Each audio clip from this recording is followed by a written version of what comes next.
the investigation alive. I know that a lot of people, including our production assistant, was like, let's just for today chill on the investigations and just respect. Yeah. So people who I do send my blessings out to all those who were affected, and we just can't forget what can happen, so we have to be alert. Yeah. And yes, so I'm gonna silence. My condolences go out to all the friends, family, victims of 9/11. I'm sure everybody knows at least one person that knows somebody or had a family or something that happened. Yeah, no, that was a scary day. I thought it honestly, when I first saw it, I thought it was a trailer to a movie. What was everybody doing when that happened? I was in college. I was in class. Me too. When it happened, I was in class, and I immediately got scared because my sister used to work in one of the towers. But then, it was just like a panic moment, and then I remembered that she stopped working there about 3 or 4 months ago. So thank God. I was on my way to work, and I was working in between Brooklyn and Queens, so you can see the whole skyline. Mm-hmm. And I just see this huge cloud of smoke, and I go to work, and my boss had the TV, and I'm like, oh, my God. And then my brother calls me, and I'm like, oh, my God. And I had a friend who actually was working at World Trade, but she didn't get hurt or anything. Okay. But everybody was freaking out. That's the only person. She made it out. Yeah, she made it out. God, my mom was actually working down there because my mom does construction. She's with Local 731. Yeah, every time I tell you guys I'm on construction, everyone's so surprised. It's my mother. Hello. That's pretty cool. I love your mom. I know everybody loves Joyce, but she was working in the area at the time, and she had to walk home like everyone else, and she was just covered with and when I learned that those were people's ashes. Oh wow. That I don't know. It's like a mix of everything that was in there. And then after everything happened, they had her working down there to help rebuild the 9/11. But my mom's afraid of rats, so she quickly transferred to another area. But it was just crazy. I was worried about her as well. Because I'm away at school. She's down there. It was. I don't know. It was a scary moment. Yeah. It was a scary moment. I just wanted to go home and stay with my mom. Because you didn't really know. You didn't know at that time. I mean... And you couldn't reach anyone. Yeah. And phone lines were down. Everything was you down. couldn't. My aunt was scheduled to work at 11 that day. And she obviously didn't go because it was at around 8 in the morning when that all happened. But I seriously thought, at least in the way I used to strategize things, because I used to, at that age, I wanted to get into the military. And when that happened, it was even more of a reason I wanted to join the military. And I was like, yo, this is a national attack, because obviously they hit the Pentagon. They were hitting all the prime areas, or they wanted to hit more areas. And I was like, if they really wanted to, if they would have strategized in the way they could, I thought it was going to be, that's it. I thought it was World War III. Yeah, that's what there. I thought too. That's it. I was like, yo, we all had to evacuate the schools. Were you afraid? Yes, I was, because we had to evacuate the schools, and I'm just like, yo, I am not prepared for World War III right now. I don't even have a gun to my name. This thing is if it's gonna go down, it's gonna go down really bad. And then all of a sudden, it stopped, and I was like, it was so scary. I remember sitting at home and just hearing the military planes and the ambulance sirens. That's all I remember hearing. What were you doing, Farhan? Oh, thank you for asking me that question. Well, in real time, I took the train to work downtown Brooklyn, over there, Willoughby. You know what I'm talking about? Mm-hmm. I'm getting off the train, and I'm walking to my job. By the time I get to my job, I get upstairs, somebody told me the plane hit the towers. And I'm like, yeah, whatever. You know what I'm saying? And then, it got bigger and bigger. And so then I look, I go back downstairs to the bar across the street. I'm looking on the TV, and it happened. So now both of the towers are hit. You see the smoke coming across the water to Brooklyn, and then about maybe 30 minutes later, 45 minutes later, I'm standing there watching the people come across the bridge. Might have been your mom. Who knows? They all covered in soot. Yeah. It's crazy. Trains is down. Nobody had nowhere to go for 8 hours almost. Everybody walking around downtown Brooklyn like zombies. What do we do? It was bananas. It's surreal. Yeah. Bananas. You know what I'm saying? So everybody has some story. Yeah, I read a story of a woman that was there and covered in dust, and they took a picture of her, right? The black lady. Yes, and then she became addicted to drugs. Because she couldn't cope. Yeah, she was actually on The View. I'm so glad you brought that up, Lizette, because, I became upset that they had the nerve to ask her if she saved the outfit. She said, I think it was Barbara Walters or Elizabeth. They said, did you bring the outfit with you? Why and was I was that? just like, okay, this woman was there. She was in it. She was covered in soot. Someone took her photo. She didn't even know she was being photographed because of such craziness going on. And then she became addicted to I think it was cocaine. I think drugs. Well, she became addicted to a narcotic, and they want to ask her if she brought the uniform that she was wearing with her to the show. That's a weird question to ask. She said that that's an outfit that she would never throw away, but she didn't bring it with her. Who's thinking? Yeah, I would have want to burn it. I would have want to like scrape everything off of me, like including that. I can't even watch those videos anymore. But why would you ask her that question? Because it's The View. Out of all the questions to ask, no, that's a weird question to ask. That's The View. Like, they asked me a question. Let me give Whoopi a call. Hold on. What did Whoopi and everybody else say to that question? Whoopi Goldberg was just looking like, are you serious? What the heck is going on? Yeah, but at the same time, like, Whoopi asks crazy questions too. She does, but like, okay, I ask crazy questions still a weird also, but there's a question to time and a ask. place. You don't say. Ron, I'm just saying, Stop if someone was in a tragedy like that, I wouldn't be asking them if they brought the outfit with them to the show. Well, this woman overcame an addiction. So you're telling me she was addicted from 9/11 on? Yes. So before 9/11, she was fine. that's what she said. Yes. She was a recovery. So she said, okay, well, because of 9/11, I became addicted to because sometimes I think some people don't know how to cope with certain Yeah. things, especially things that she probably saw that day. She said bodies. that she feared for you're her telling life. me that there's no way before 9/11 that woman, not that she's going to admit it, but there's no way before 9/11 that woman Probably might have not. taken cocaine. Probably not. Listen, I'm just asking. I don't know. I mean, I don't live with her. Let's just know. analyze. Everyone handles situations differently. Yeah. But let me tell you this, listen, yeah. I'm sorry to cut you off because I actually watched the whole thing. She said that she started using drugs because she feared for her life. And this was her coping mechanism. Her photo was broadcasted all over the world. She didn't know if people were coming after her. She was really fearful for her life. You know, and no family, nobody helping her. Listen, her by herself. there are people in my family who have all the love and support, and they still do drugs. You see what I'm saying? We all have those in our family. But I'm saying this is her testimony. Well, you know, listen, and God bless her. Bless I mean, her, yeah, like, you know, thank God that she's finally coming out of it. Yeah. And she says what helped her cope is that when she heard Osama bin Laden was dead. Right, when he was captured. Yes. Then killed. that kind of like helped her snap back into reality. But everybody handles it differently. I mean, again, who knows what she saw that moment? You know, she probably saw like She's dead on bodies, She's parts. on national television. See, my reaction to the whole thing, and I wasn't even in there, but I know other people that were in that situation, like were there when it happened. They immediately wanted blood. Then they joined the military like the next day. And my thinking at that time was the same thing. I'm gonna go to the military and I want revenge. A lot of people joined the military because of that. You know, so that's people react differently. Again, and now people are regretting it because we went to Iraq and didn't find Osama there. And that's a whole nother story. Yeah. But yeah, God bless everybody that's coping today, and we will never forget. And those need to show respect. Those that are tired of hearing about the event need to relax and just show some respect. Because if you want to be forgotten, that's your own problem. You know, I wouldn't say that I'm the one of the ones who want to forget, but it is depressing to me to see the videos on the news. Yeah, it is. You know, it's really for the family. And I'm not saying not to remember, but I'm like, okay, well, can we do something a little different? Especially in light of what took place after that. You know, all the information that's coming out about things now that we know that's a fact. You know, like, it's still sickening to watch the video with the towers. Like, come on, it's sickening. It really is. You know, it's a fact now that the United States has something to do with that. So let's not. I don't want to go there, but at the same time, like, you know, what are you really commemorating here? Like, right. I mean, it's not like George Bush.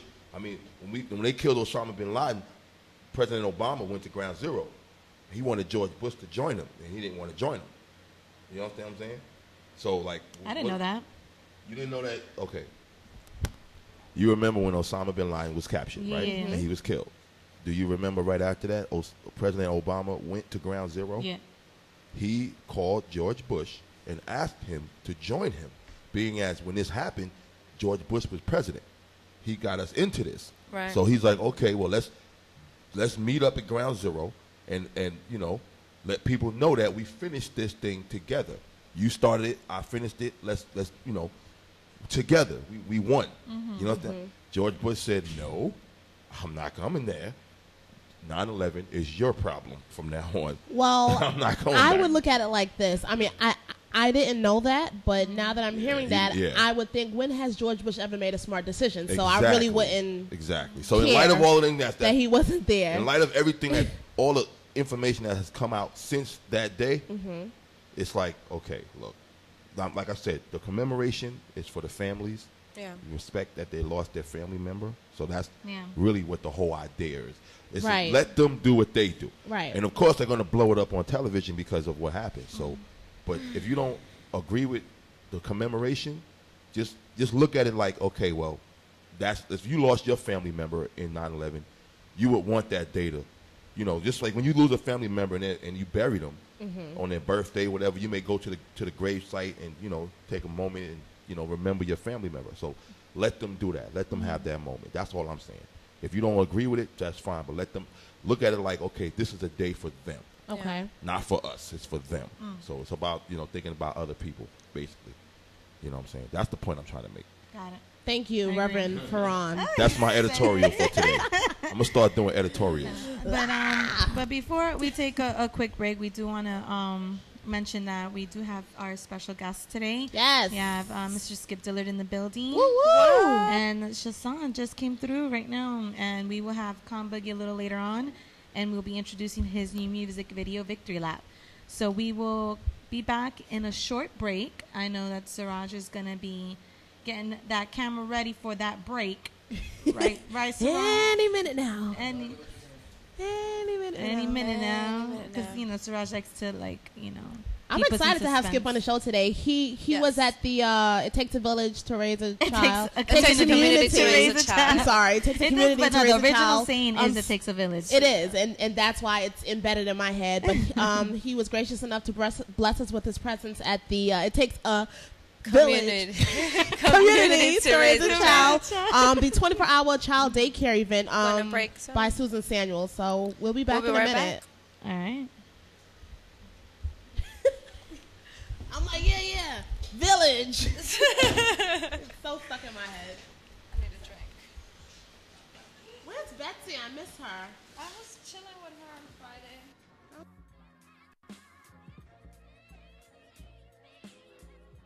A lot of y'all don't really know me too well,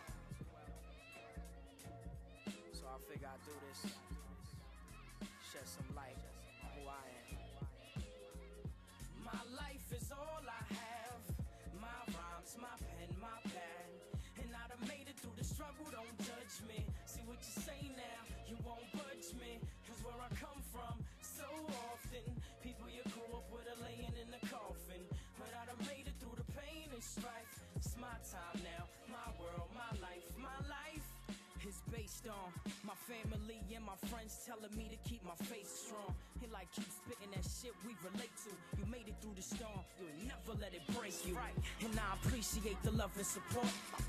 My peeps wildin' out like they saw me up in the sauce. And I ain't even got a video, dog. But when I jump on stage, it's like Arsenio's on. We feeling you, Con. I dedicate this to the ones who never made it, to the ones who hesitated, to the ones who steady hated on my grind. Try making me resign, and it's fine, cause in time I realized it's sort of faking they design. But fuck it, man, this is me, responding to the hatred. It's my way, so I pay through constant elevation. So pardon my abrasive, conscious demonstration. What more can I say? I'm the monster they created. Come on.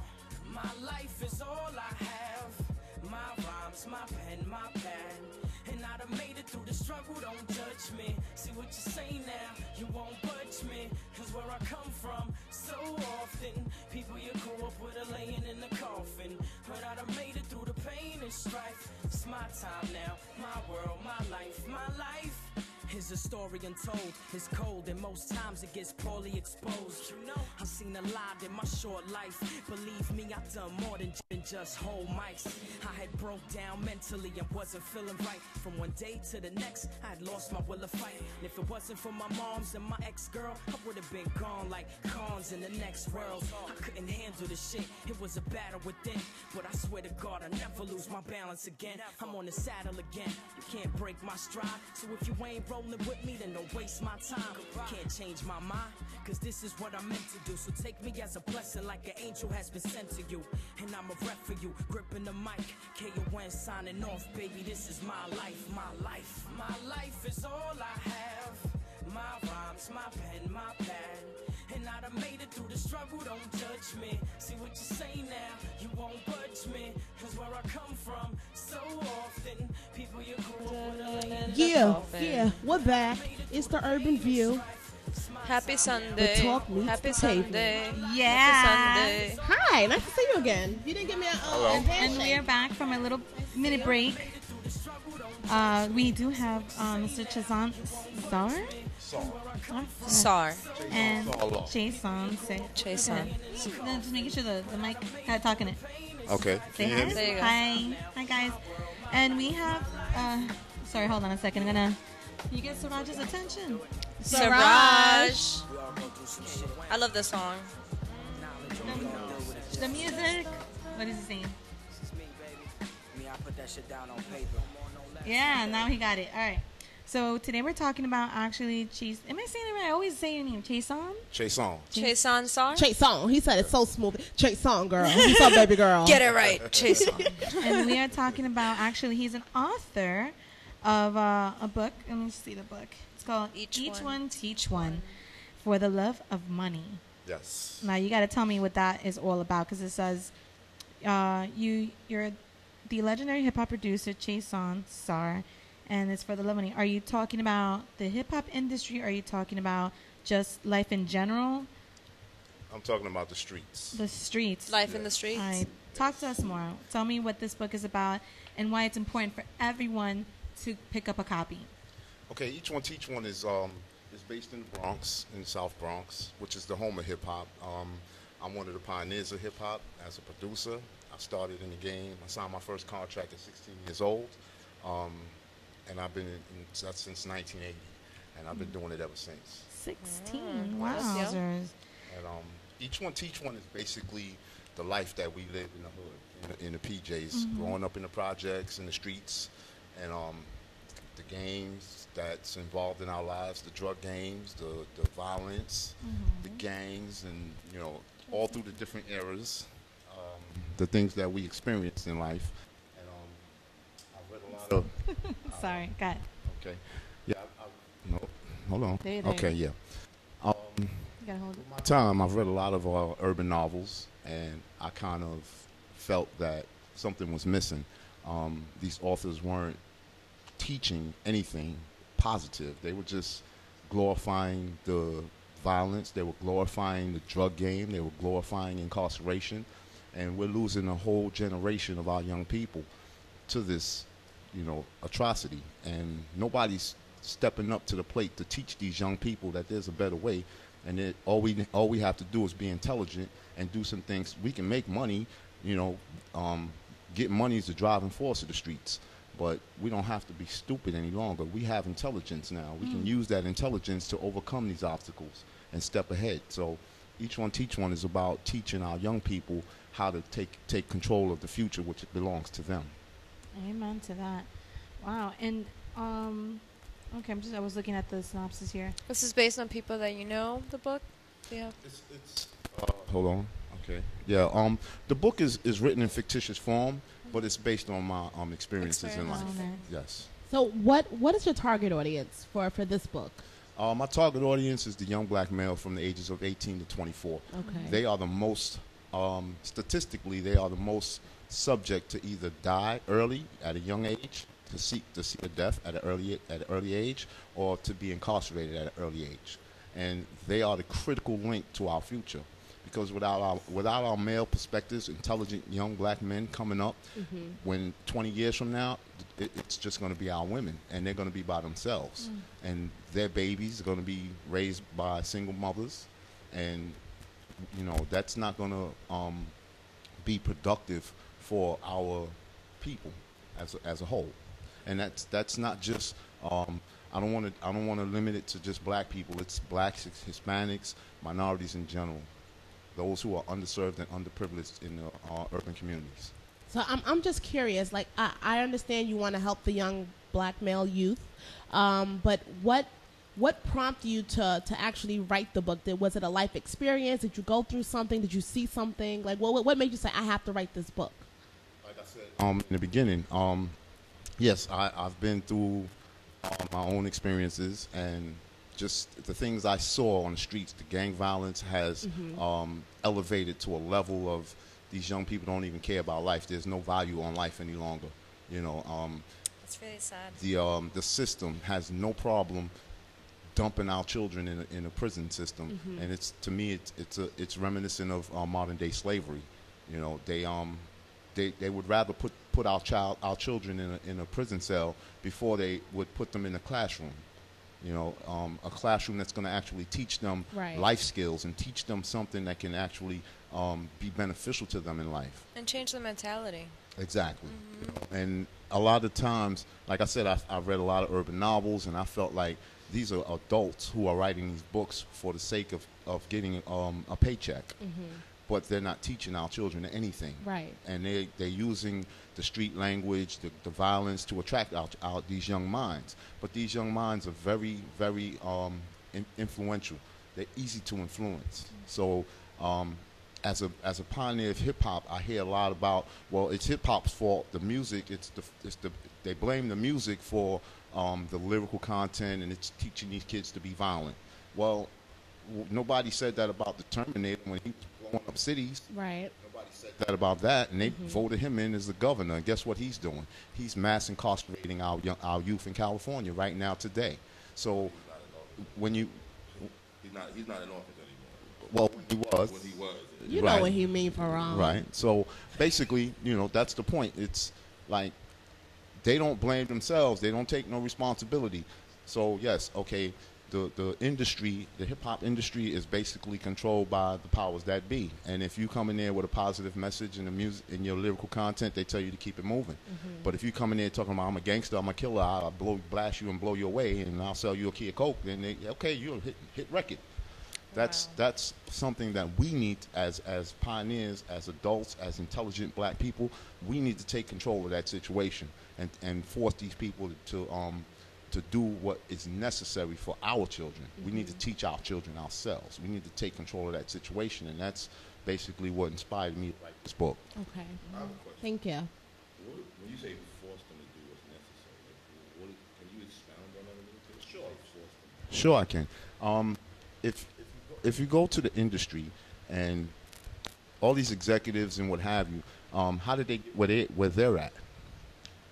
They established organizations, they established businesses. We can do the same thing. There's nothing in law to stop us from establishing our own businesses. There's nothing in law to stop us from establishing our own distribution networks. I'm self-published. Nobody owns my rights to nothing of mine. I own all that. So we can do this ourselves with a little bit of intelligence. The same way that they do it, we can do it. We just have to learn how. We have to teach ourselves. We have to find the methods. I'll use this UMTV as an example. To my knowledge, this sister took her own and invested in herself. She believed in herself, and she created this format. So just like that, I created that format. This is just something I took the initiative to do. I didn't have to go to anyone and get permission and sign a contract and say, you own all my rights to my creativeness. No, I refuse to do so. And I wanted to ask, in just a brief summary, how were you able to do this all yourself? How did you copyright and become self-published? I found a publisher who I engaged in a contract with. I paid their fees, for them to edit and print the book, and everything after that, and they distribute the book for me, and I receive my royalties at a higher percentage than I would if I went to a publisher in house. So you're saying you paid them to, I guess, press up and distribute the product. Everything else I made myself. All of the cover work, the editing, everything I did myself. Okay. So I guess when sales wise, I guess it gets broken down. Do you have to pay money to the publisher for doing that, being as you already paid them already, or do you, like, how does that work? Just so I get a third of every book that's sold. Okay, so they get the rest for, I guess, publishing it. For printing and materials and distribution and what have you, yes. Oh, okay. Now, to all our viewers that's watching right now, how can they get this book? Are you on Amazon.com? Amazon.com. It's sold out now. The waiting time is about 1 to 3 weeks because they're reordering. Good. But it's selling. Good. It's moving. It's on buybooksontheweb.com. It's on. You can get the information on my personal author's website, ChasaanCar.com, and it's moving. It's doing good. Good. Good. Congratulations. Yeah, that's stuff. Are you on ebook, Kindle? What's that thing called? Ebook. Kindle. With the ebooks, it's being converted now into ebook format, and then it'll be for sale in ebook format. Nice. This is so cool. No, and the publishing company copywrote you, or you had to do that separately? I copywrote my book myself. You sent it to the Library of Congress, the Copyright Office in Washington, D.C.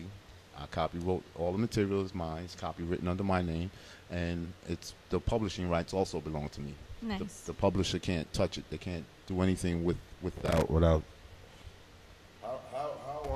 How long did that take? Take it out. It took me 2 months. Okay. Oh, okay. That's not bad. No, not at all. Just the publishing aspect took 2 months. Okay. So how long did this whole project take? It took 2 years. 2 years to write, polish. To write it, edit it. The editing aspect was the major part. Mm-hmm. The writing that is the takes story. the longest, right? Yes, The editing. yes. All the editing. rewrites. Yeah. Right. Yes. Wow. It's a process. It's a process, and it's something for me. It's something I never did. I just took the initiative to try it. How did you know when you were satisfied? Because when is something ever really done? You know what I mean? If I was to edit it today, I'd probably make a few changes here and there. But I got to a point where I just said, okay, this is it. I'm just going to stop. That's the artist way. They're always like, oh, it's let me better. go and redo it. Wait, no, I could do this a little. No, wait. I think I could do something else with that. Yes, Yeah. yes. So I just got to the point where I said, you know what? I just need to get this done. And I was satisfied with the grammatical content, and I just pushed it. So what's in store for your next book? My next book, there's actually A sequel?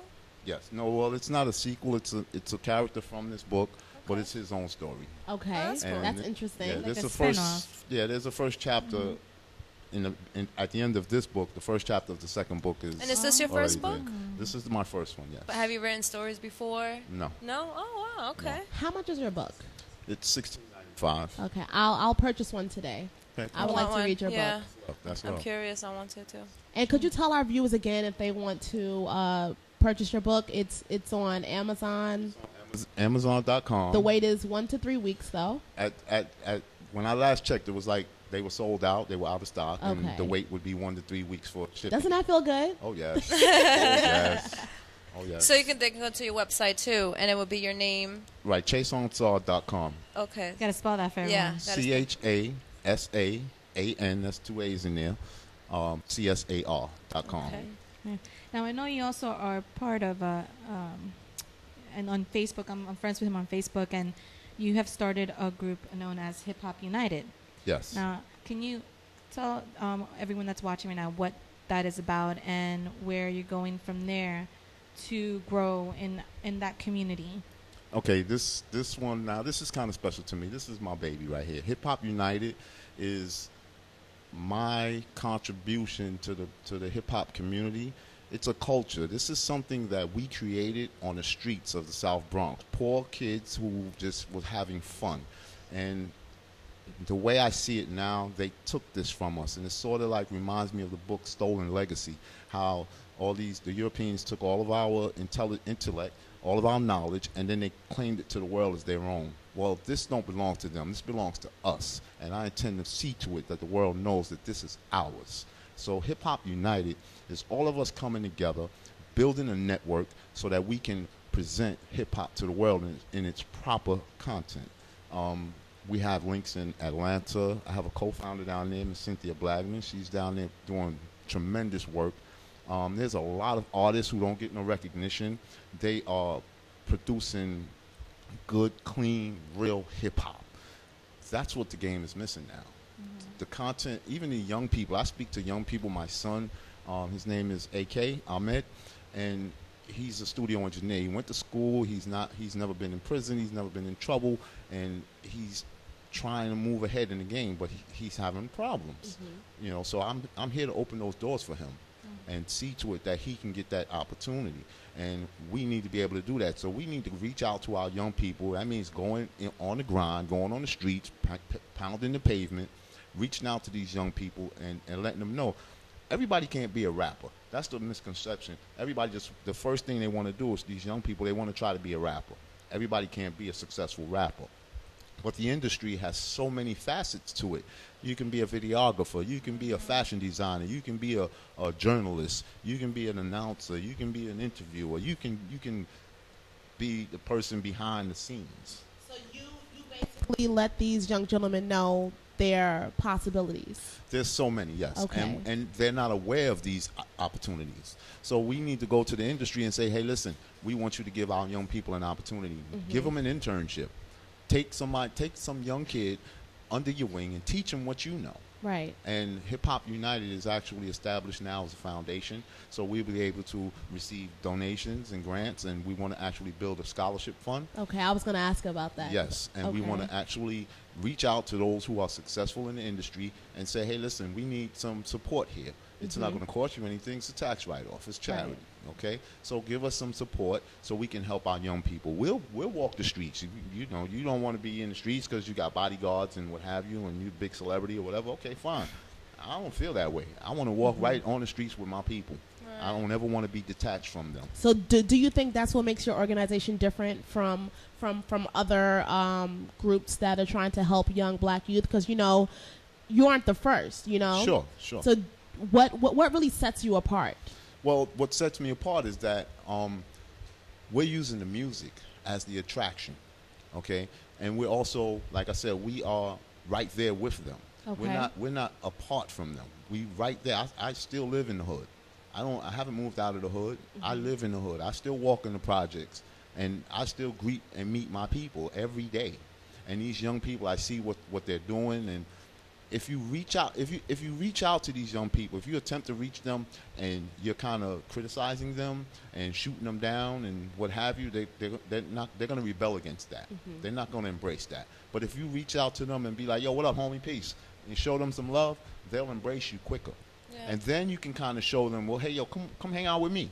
And you don't always have to go to a gang to feel that type of family or that love and respect. You have to give that out. Something positive. Exactly. Okay. So that's what Hip Hop United is. We are out on the streets, reaching out. We want to build these teams. We want our young people to believe that we love them and we care about them, and we want to try to help them. Okay. And we're reaching out to them. Okay, so most scholarships and things of that nature, you have to qualify for them.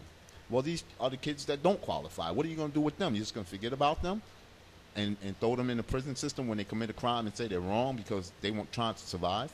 Well, you forgot them. And they came up with this No Child Left Behind thing years ago, a couple of years back. Well, you're leaving them behind. So we're going to reach them now. So I'm just curious as to the actual steps. You see a troubled youth on the street, you go up, you introduce yourself, and you tell them what your organization is about, and then what happens? And then we bring them in. Then we talk to them. We keep, you know, it's a process. You get to know that young man. You find out what his situation is and how we can help him. Okay. We will analyze that. You know, I don't want to bring kids in they're still in that state of mind where they actually still want to go out there and be selling drugs and carrying guns and things of that nature. I can't accept you that way. Somebody who wants to change. Right. I need you to want to change. And if you're willing to change, I'm willing to help you change. Okay, so we're not going to just be like embracing criminals that still want to continue that life. I can't help you because you're not trying to help yourself.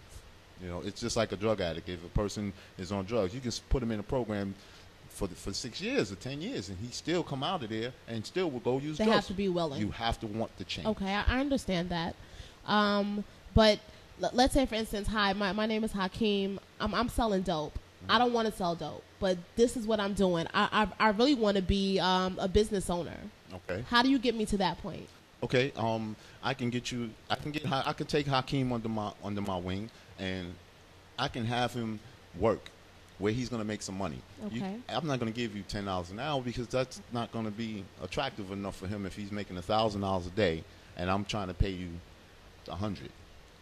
That's a major difference. Hakeem's going to still be attracted to that $1,000. So I'm going to have to work with him and show him, okay, look, we might have to sacrifice a little bit now to gain a whole lot more later.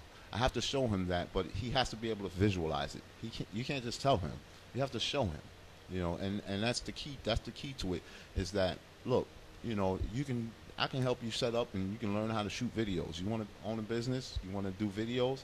I can set you up where you'll get paid, $3,000-$4,000 a night just to shoot a video in a club somewhere. Okay. And I can actually show you this. Not just tell you, but show it to you. Take you there and actually let you see it and let you introduce you to the right people and make some things happen for you.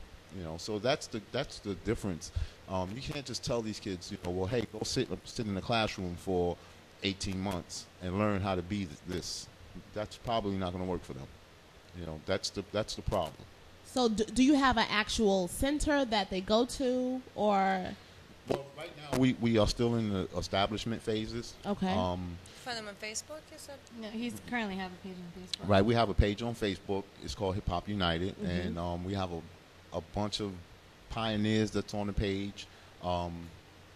We have people in Atlanta on the page. Everybody's putting in their music and promoting themselves and linking, and people are listening to each other and they're commenting, hey, I like Word this of mouth, music. yeah. Exactly.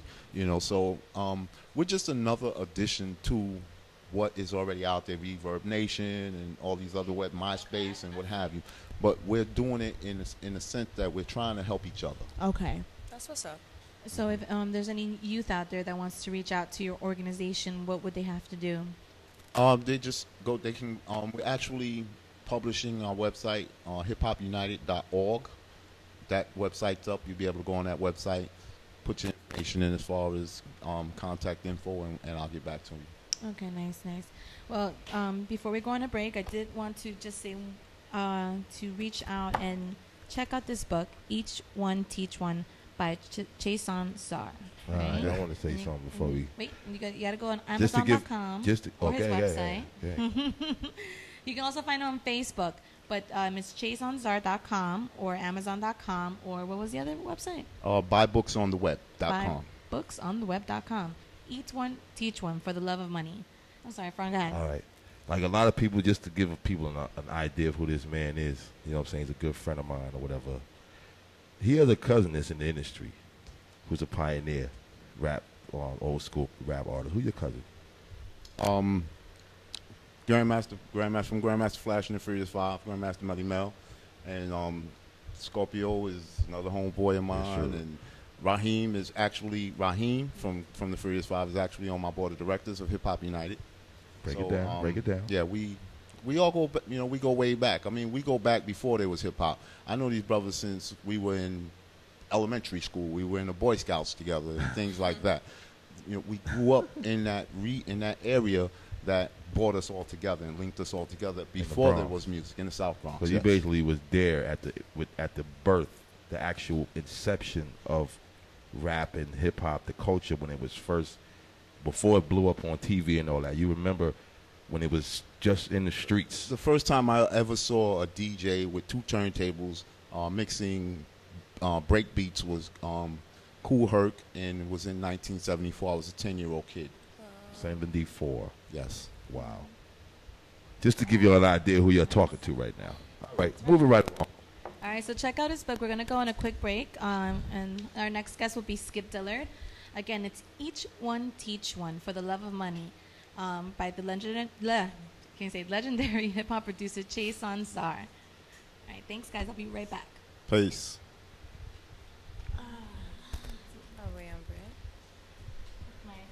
How long is this break? A minute. This is break. bring on Mr. But we gotta someone that Urban Media TV.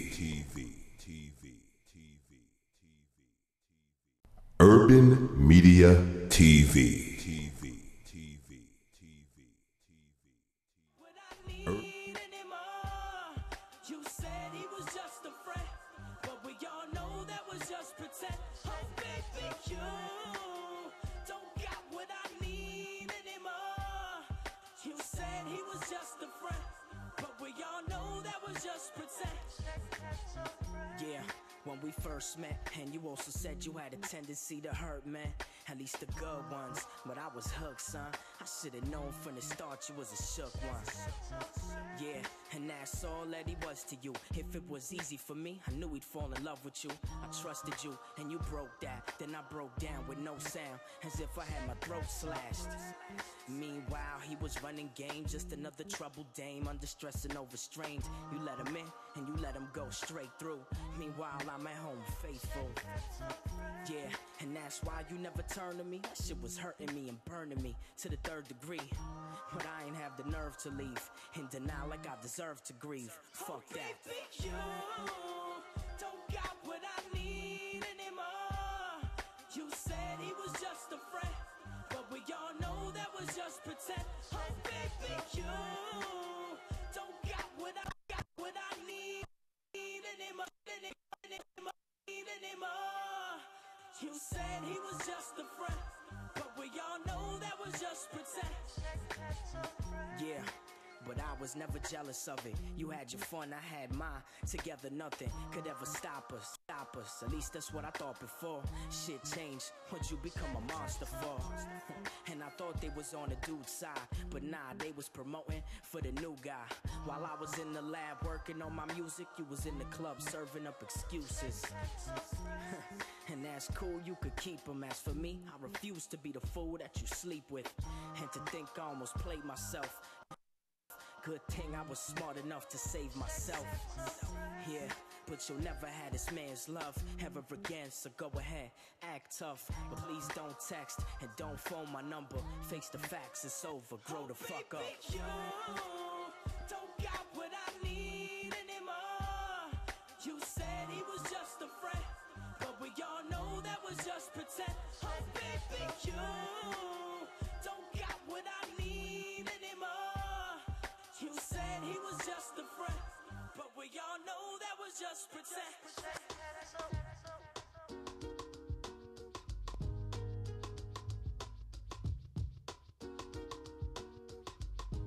Yeah.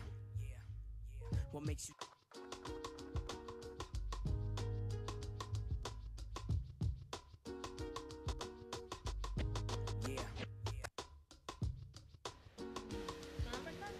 It doesn't say who brings us back, but I think it's you, Vanessa. I'm doing the 3. So is it Faran? Are we back? 5, 4, 3, Bring it back. 2. We are back. The Urban View, urbanmediatv.com. Yes, and we have our special guest today, Mr. Skip Dillard. Let's give him a round of applause. Oh, now and we have to give a thanks to Chasaan. Yes, thank you. Yes, thank you, Booski. Chasaan. Everyone, make sure you get that book, Each Yes. One, Teach One, on Amazon.com or buybooksonline.com. Buy books on the web. See how rumors get started? Buybooksontheweb.com. Okay, now earlier Do you need headphones? So it's not a good look. he's like I'm a veteran. I don't need headphones. I can hear you loud and clear. Okay, Right. now earlier I sent out a blast on BBM, and I let people know that we are having Skip Dillard on the show, and I let them know that if you don't know who he is, you must be living under a rock, seriously, because you've done so much, you know. You have. I mean, Is he in and Wikipedia? he's so humble. I didn't get to check. So humble. Are you in Wikipedia or not yet? Wikipedia? I haven't checked. Let me tell you, everybody relies heavy on Wikipedia. I do. I know. No one admits it, though. I do. I'm not that ashamed to say it, but yes, no. So Skip, now tell us now. There are a lot of viewers that perhaps have not heard about you.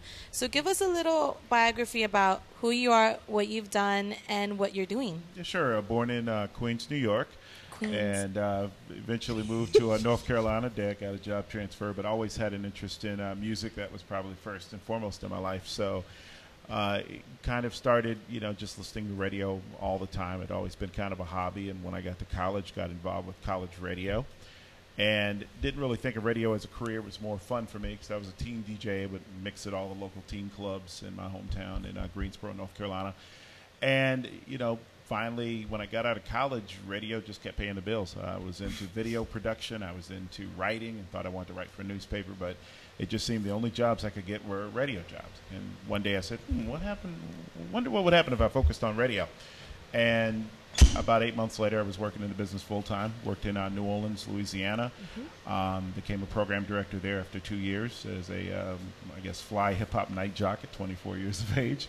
Became a program director there at 26 in New Orleans, moved on to Detroit, worked in San Francisco, Buffalo, New York for about 6 years, and finally landed here in New York after working for CBS in Washington, D.C. in 2008, and don't want to ever leave. Love New York. You've been everywhere. But I'm operations manager for WBLS and WLIB Radio here in New York. Now that you went from being more on the scene and now you're behind the scenes. Sure. How different is that for you, and do you miss being on the scene? You miss being on the air sometimes, but after a short period, I had to evaluate, and every DJ, I think, over time evaluates where they are and where their career's going. And for me, I really felt that I would be a good manager and eventually, as I continued to learn the business, a good teacher. And I had more of an interest in that and how did radio work, the science of radio, how we connect with people, how we inform, how we sometimes even have a chance to inspire and educate, and and how the music is structured, how people listen. So for me, behind the scenes was more natural, whereas you meet other people and you can tell they'll always be an on-air personality just because they have that gift of keeping people interested for long periods of time, and not everybody can do that. So just was a decision I made over time that, hey, I really enjoy being a manager, although on air I'd say will always be a strong love of mine as well. It's like he's become a guru of radio. Now I have a question, because you're doing radio, you've dabbled in television production, you wrote for Billboard, so I'm just curious as to how are you going to reinvent yourself again?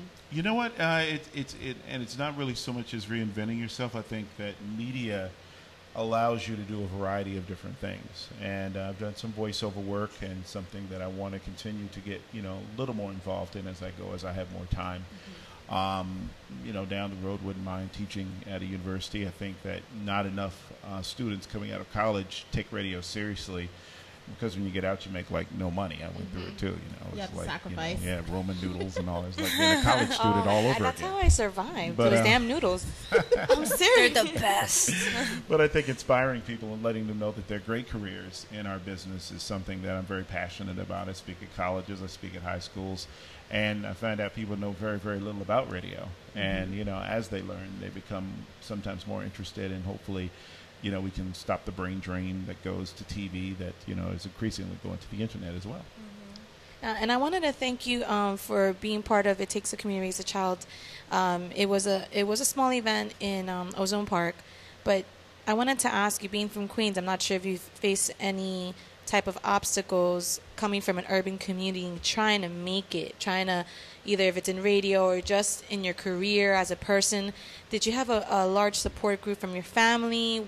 Do you feel that there was roadblocks that, because we're in an urban community versus maybe a suburban community?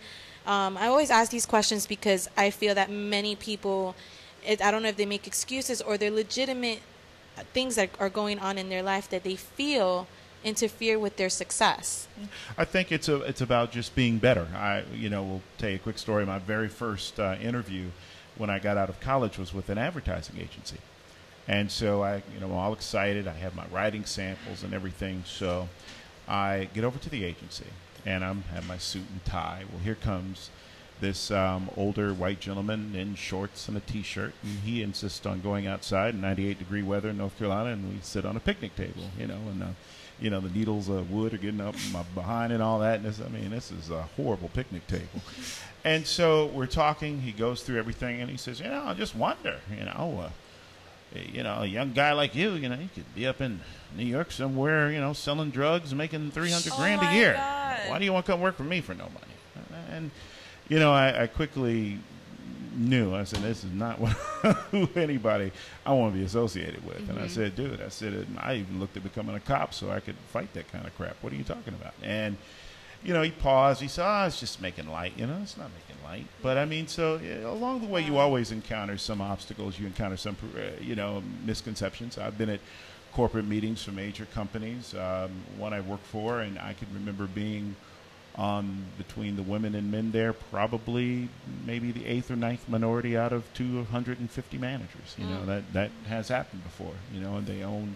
we're the, ones that work for the 3 black stations out of the 200 companies, own. But that has happened before. Now our company is minority owned, so it's quite a bit different. But Awesome. there are always obstacles, and I think that, we just know you have to be better. I think all of you, know that. We can't just be good. We just got to be better, and it's something we accept, and we always strive to be better than the rest.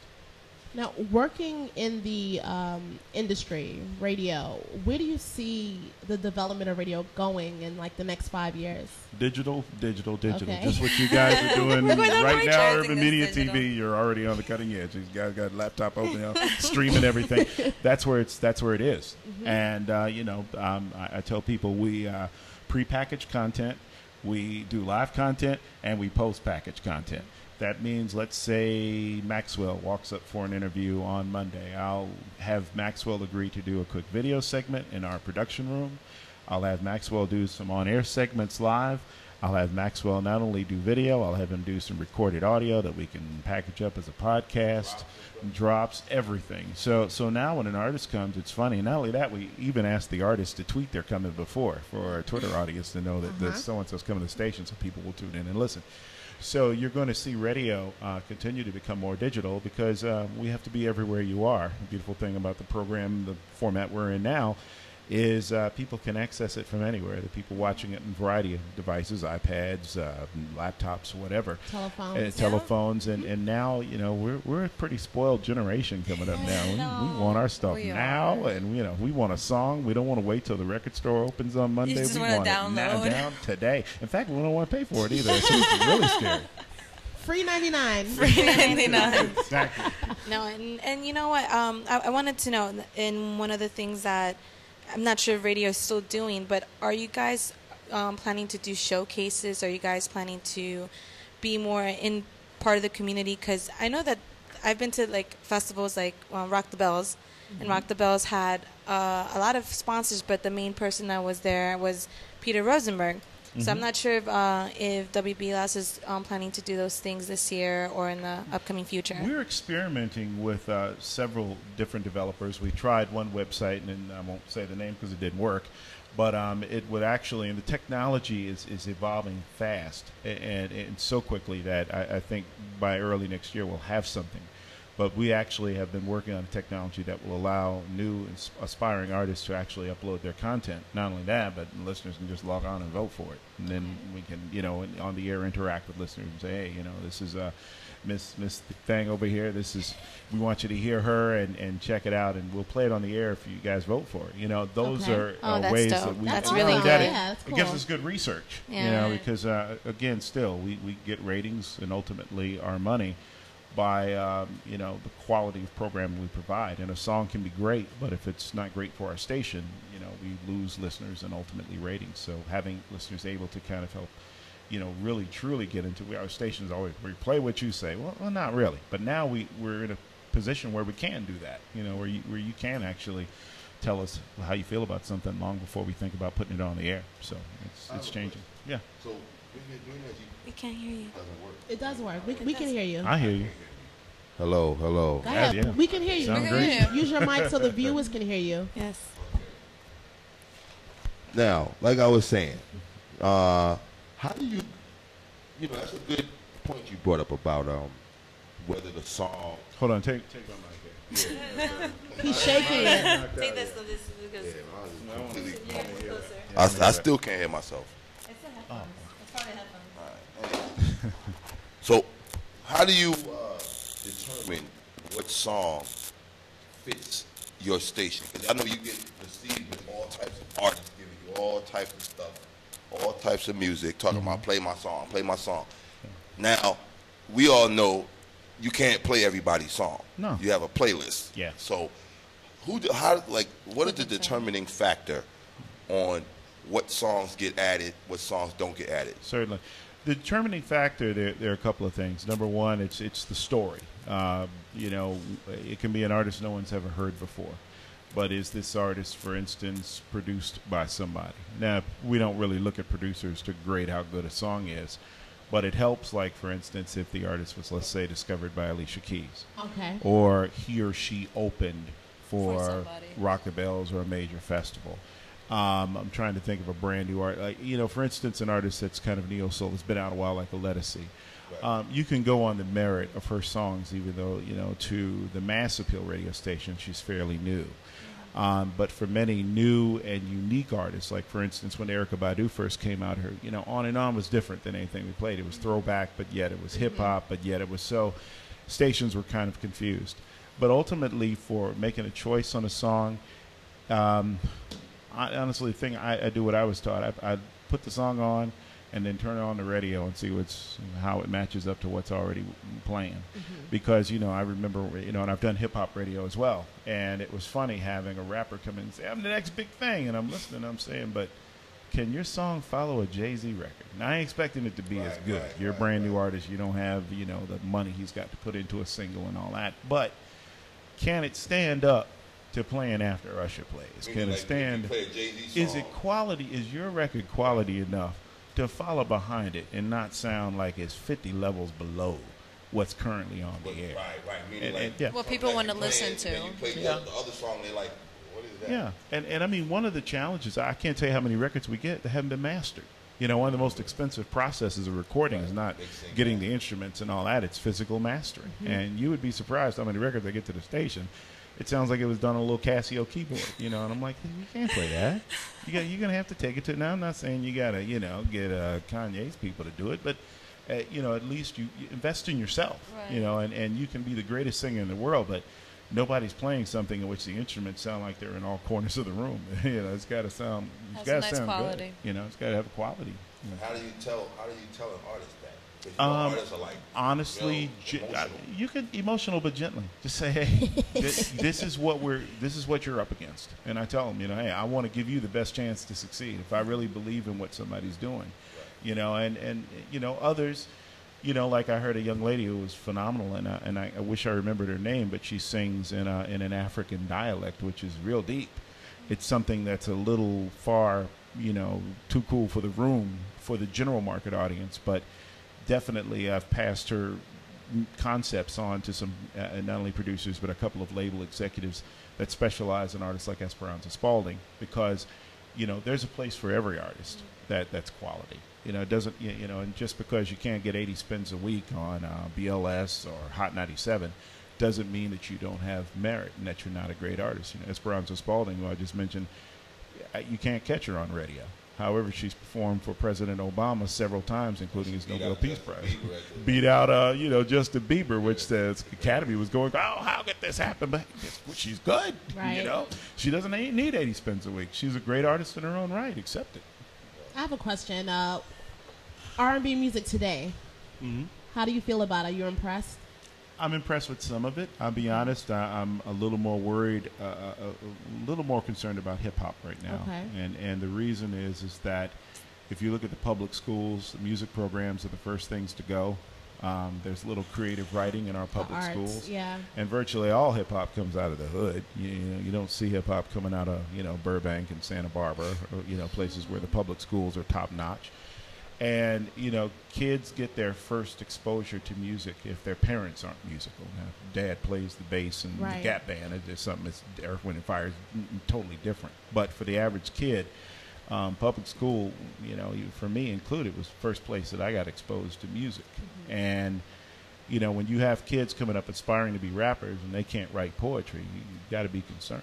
You know, and for R&B, I think that's it's an issue there too, because you don't have instrumentalists, and very few vocalists today play an instrument. I'll ask the vocalist, I was like, do you play an instrument?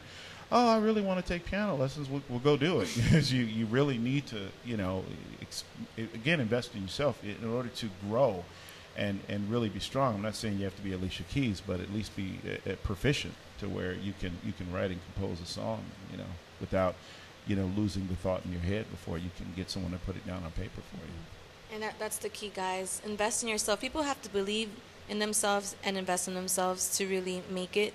I feel like a lot of our youth, and I don't mean like teenagers, obviously don't have money, but like youth in their 20s, they don't believe in themselves enough to invest in themselves. And hopefully... That's the first part, is believing in themselves. So they need role models. So I'm hoping that, you know, Skip, Dillard, Urban Media TV, everyone on this panel can show you that we are going through the same things you guys are going through, but we believe in ourselves enough to invest in ourselves, even if it's volunteering, even if it's just taking part in the community, even if it's for one day.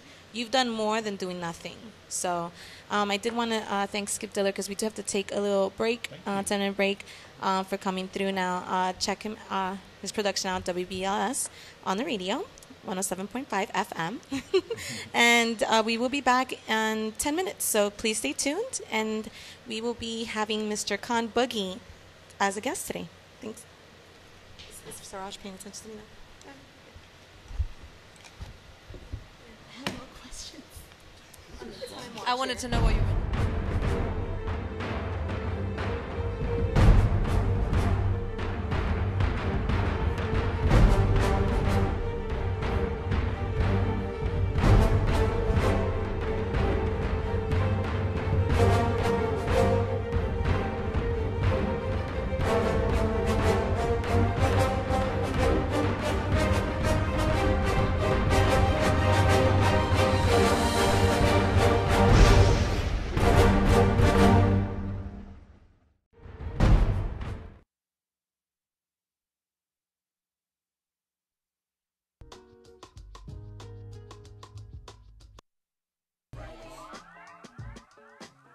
Word up. What happened to the song, yo? Brand new Chucks, hard ass fabric, jeans low touches, so I don't mind cuffing. Ain't nothing better than a dope pair of fresh denim. A crew sweater like, damn, dude is a trendsetter. Take a glance at this fella when he walks by, looking right in the streets with a long stride. Most cats, they hate when they see me. Don't congratulate like fresh, I never seen these. And when the evening is over, son, I'm coming up in the spot looking grown as fuck. A smooth dude, I make the girls in the room blush, but I'm awake while they contemplate true love. Cause they gotta let the call speak. He's like a blast from the past when he's on beats. I want the props, you better give it here. I do all I can to make you listen with the stiffest ear. Yeah, I'm a Queens representative. I got style, so please don't you forget it, kids. See, this is fun, I'll start another trend. Cause even if it's used, I use this shit again. Me and you, I think we should try. Come on, come on, come on, come on. Don't worry if you like my style. Come on, come on, come on, come on. The second verse, this time it might hurt. I love the way he spit it, so I'm redoing what Tip did. This track speaks, so the challenge I'm taking on. Extracted words and remade the song. The CD has some jams that I ran through. Heard this track and just had to. In no hurry, I think back and see a young outcast hanging out with his people's drunk. But we was children, puffing on some real shit. Outsiders in the crib with an ill flick. Crew was reckless, some got arrested. Now dude just rested, on to the next shit. Got the overall gist, had to call it quits and get this rap dough, chilling on some baller shit. But it's all for you, punchlines and metaphors. All in the booth, it's time to settle scores. Scoring that ring, show 'em that recipe, forming that kid. A little harder than your average punching bag. Haters, they be acting tough when in front of their fans. I tell them bounce, get off my nuts, then get inside your Hot Wheel and step on the clutch. I stay making hits, I be up real late. Every night, let's ride, it's the remake. Me and you, I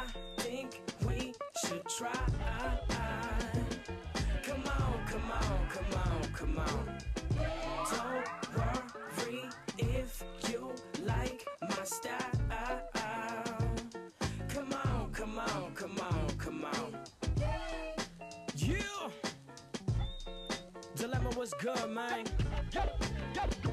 Hey, yo, we need to go on tour already, man. Get the fuck out of here. On some bang bang. Feel me?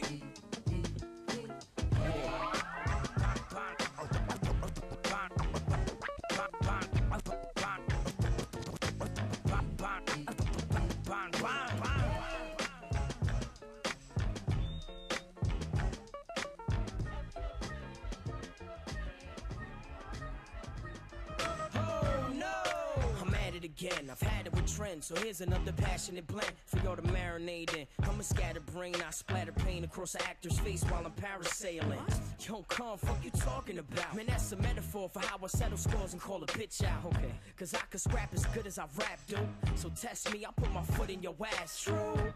But you ain't worth stuffing my kicks. Plus, I'm only trying to spread love in this bitch. Cause you never really been punched in the ribs by a white gorilla with a mic that's tucked in his fist. Nope. See, right now you can't ask me to stop. Now why's that? Cause Otis keeps so by the end of the show, can't be expected to flow, or at least without slurring and stepping on toes. It's your call. When we put on a show, we blow the spot, making it hot, cause we know to give it all we got. That's right, that's right, that's what's up, that's what's up. We winning, what the fuck? When we put on a show, we blow the spot, making it hot, cause we know to give it all we got. That's right, that's right, that's what's up, that's what's up. We winning, fuck your motherfucking life. I'm one hell of a MC. Fuck your moms in the backseat of a Chevy. Chain hang like Jesus. Brand new sneakers take over while I spit ether. Got a montage of hot cars. Keep a 9 in the armoire. Who war? I'm so G. I can menage a Nicki Minaj. She ain't fuck me. She just gave my dick a massage. And I'm spitting with K.O.N. Yeah, I'm ripping these bars. Killing any motherfucking beat. I'm spitting it on. Old clap pack, long wood like Jim Duggan. Embarrassed motherfuckers think you nice, you bugging. Suck dick if you think I butt kiss. You lame motherfuckers tongue kiss the musket. Talk slick but you hardly hard. Real MCs don't walk with a bodyguard. What? When we put on a show, we blow the spot, making it hot, cause we know to give it all we got. That's right, that's right, that's what's up, that's what's up. We winning, what the fuck? When we put on a show, we blow the spot, making it hot, cause we know to give it all we got. That's right, that's right, that's what's up, that's what's up. We winning, what the fuck? So let's make a toast to every single rapper I embarrass since like Flavor Flav at a roast. Sayonara, sucker, I rush ya and bring ELE immediately to you busters. When I'm pinned down, I'ma start bowling for Columbine. You would've swore that Voltron had combined. And then I'll go home and recline, grab long-legged female and tap that like Gregory Hines. I should build a shrine, put my picture on that bitch, have chicks stop screaming, give it a kiss, saying he's so dreamy. So rappers, I'm a nightmare, walking in a Nike dunk pair. MP3 turns to MP5K, a murder scene on the information highway. Niggas getting extra like Corona bottles with a lime on the top. Yeah, they rhymes ought to stop. When we put on a show, we blow the spot, making it hot, cause we know to give it all we got. That's right, that's right, that's what's up, that's what's up. We winning, what the fuck? When we put on a show, we blow the spot, making it hot, cause we know to give it all we got. That's right, that's right, that's what's up, that's what's up. We winning, what the fuck? With your funny fun, looking up at the sunny sunshine. Butterfly cheeks and lemon-cut hair, hardly a worry and never a care. And your eyes the color of love. Oh. And your eyes the color of love. I get lost inside the deep abyss. Inside your eyes, the sweetest gift of love and life is what you present. Your presence is heavenly. Don't go away. Don't go. Please don't go away. Don't go away. Yeah, I seen them come, seen them go, seen them front, seen them pose, mean mugs at the show. They nothing to me though. I keep my eye out for the listener. Inside they cry out when they find out that we similar. They get excited and write to me giving praises, telling me I got the gift to keep fighting and I'll be famous. Shit, I can't tell you how good that makes me feel. And when the times get rough, they are the safety seal. Replace my wheels and help me get on the road again. So when I hold the pen, I know exactly what I owe them. See, I'm a fan first, rapper second. So I got your best interest in mind when I'm at a session. Now your attention, I need that. It's all I ask in return, so keep blessing me with feedback. See, I believe the stats, y'all control the shit. So without y'all, I don't exist. Don't go away. I get lost inside the deep abyss. Inside your eyes, the sweetest gift of love and life is what you present. Your presence is heavenly. Don't go away. Don't go. Please don't go away. Don't go. Yeah, dim the lights, put this track up. Pour yourself a cup of that good shit, roll a fat one. Or escape with me, take the bus or the train with me. Bump this in your ride and switch lanes with me. Make me a soundtrack, I'll help you get through the day. Today, no matter your situation, as long as the music plays, we gon' make it just fine. You and I use this time, use it wise, and you will find that you inside. But who am I? I'm just a vessel, a messenger, sent here to take some pressure off the events that are stressing you. See, it's a balance, writing is therapeutic. This is my life, so it's only right that I share this music with you, and even you. And I solemnly swear that I'm always gonna speak the truth. So help me God. I know it's a hefty job, but just like you, I hope he ain't left my side. I get lost inside the deep abyss. Inside your eyes, the sweetest gift of love and life is what you present. Your presence is heavenly. Don't go away. Don't go. Please don't go away. Don't go. No way.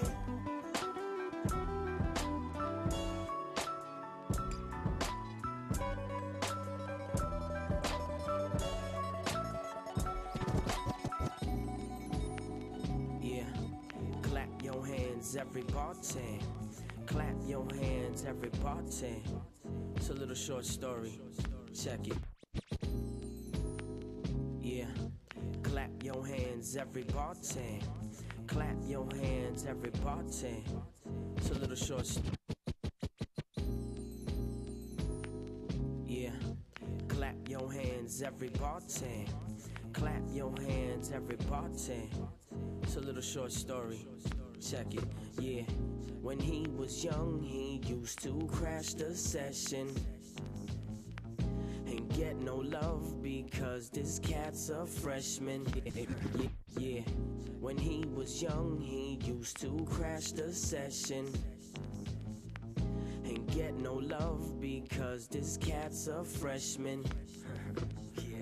It didn't take long, now this kid's resentful. Shit. He would try to spit and it would get all disrespectful. Assholes. They cut him off every chance they got, or laugh at him every time that he would pass the block. And look at him, he be trying to rap. He be trying to get beats and then creep when we inside of the lab. Damn, how many times we gotta use him as a toilet for him to realize that this music's for the chosen. He could never be one of us. He's too short, too white, too shy, and his rhymes, well, they suck. But little did they know he was plotting. Instead of going home, he would zone and just watch them. Like I'ma have some shit for they ass, and I'ma spit it so sick they gon' shit in they pants. Yeah. Clap your hands, everybody. Come on, clap your hands, everybody. Clap for 'em, clap for 'em. Hell bent on the steps, this kid would write for hours. Page after page full of rage just to spite those cowards. Yeah, I got him now. The time was approaching, but shorty never gave up. And now it's time to show them exactly what he's made of. Go ahead, show. Yeah, the day had finally come. He stepped into the cipher, the tiniest one. He fought to get in, words trapped in his throat. Took a deep breath, step, and began with a yo, yo, yo. Followed by a barrage of wordplay, metaphors, similes. This was a monster's birthplace. The beast was loose with no beats or hooks. Cause dude stopped beatboxing, took a seat and looked. The moment had arrived and it was I am. Ms. P. Are we back? We are back. We are back. We're here. We got Skip Dillard. We got K.O.N. It's Happy Sunday. We're listening to some good music in the background. Ferran is having technical difficulties. That's one of K.O.N's songs. It is. I like the But song. let me tell you something. Like it or love it. That's dope. Before the car crash, I was bumping that. I was bumping it in the car. That's what's up. Thank you. Wait, but before we went to break, Skip, I do have another question for you. I wanted to know, K.O.N Boogie. Working in the industry, what's a life lesson that you take with you every day? You know what I mean? It's really that you have an opportunity to reach and impact a lot of people. So, use it to your, use it to your advantage. Make sure you do your best every day to reach people in a positive manner and affect change in a positive way. And do that, you got something to smile about at the end of the day. So when you're at work, does it feel like you're working? Yeah. Oh, It yeah. does? Yeah, we work pretty hard. But I was in here when you guys were setting up. I mean, it's the same way with me or with anybody. I mean, the on-air stuff is the fun part, but it's preparing for it that takes a lot of effort. No and one time. knows the work that goes into the final thing. Behind the scenes, they pre-production, Yes. post-production. No one knows, like I'm a TV and radio major, so I know the hard work that it goes to putting something together and then having the final product, and you're like, oh, I did that. It feels good. It feels so good, And shout out to Siraj. Siraj is behind the scenes doing all the work. Yes. But he's ignoring us right now. You have is to he? see how stressed he gets sometimes. I'm looking at him like, why are you so stressed? Oh, guys.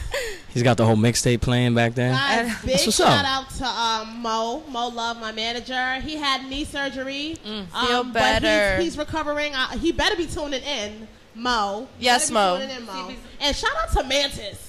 What's Brian going on? Mantis. And Carla Keys, And they're in Carla the building. Keys. Word up. Oh. And again, to Carla. our viewers, we always welcome a studio audience if you guys want to watch the show live and give And some watch the feedback. madness. But to our people in the chat room, if you have any questions for Skip Dillard or Mr. K.O.N Boogie, please put your questions in the chat room. Now, and Skip, now are you guys formulating something as well, like where people can chat on WBLS? We do a lot. We into a lot of texting, Facebook, constant feedback we get there. So, I mean, right now it seems like our Facebook community is the fastest growing. Yeah, and, I love Facebook. I'm not really, I don't know. I'm not big on Twitter, but I know Mr. Boogie is. I mean, what do you feel between Facebook and Twitter? Which one is more of a better feedback for you as an artist?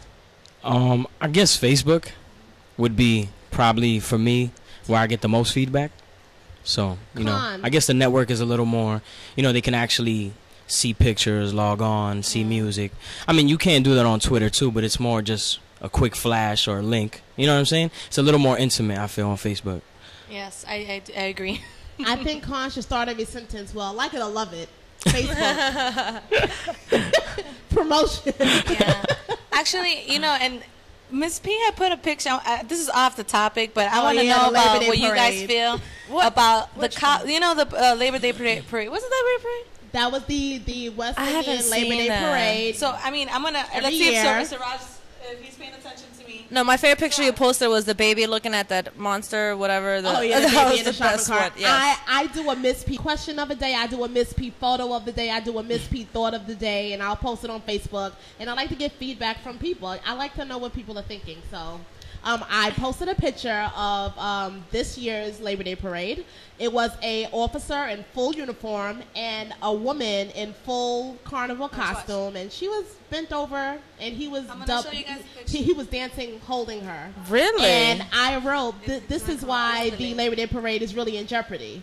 That one right there. Because that's going on. That's really not good. He's getting oh, it in. Wow, I missed that one. Wow. Wow.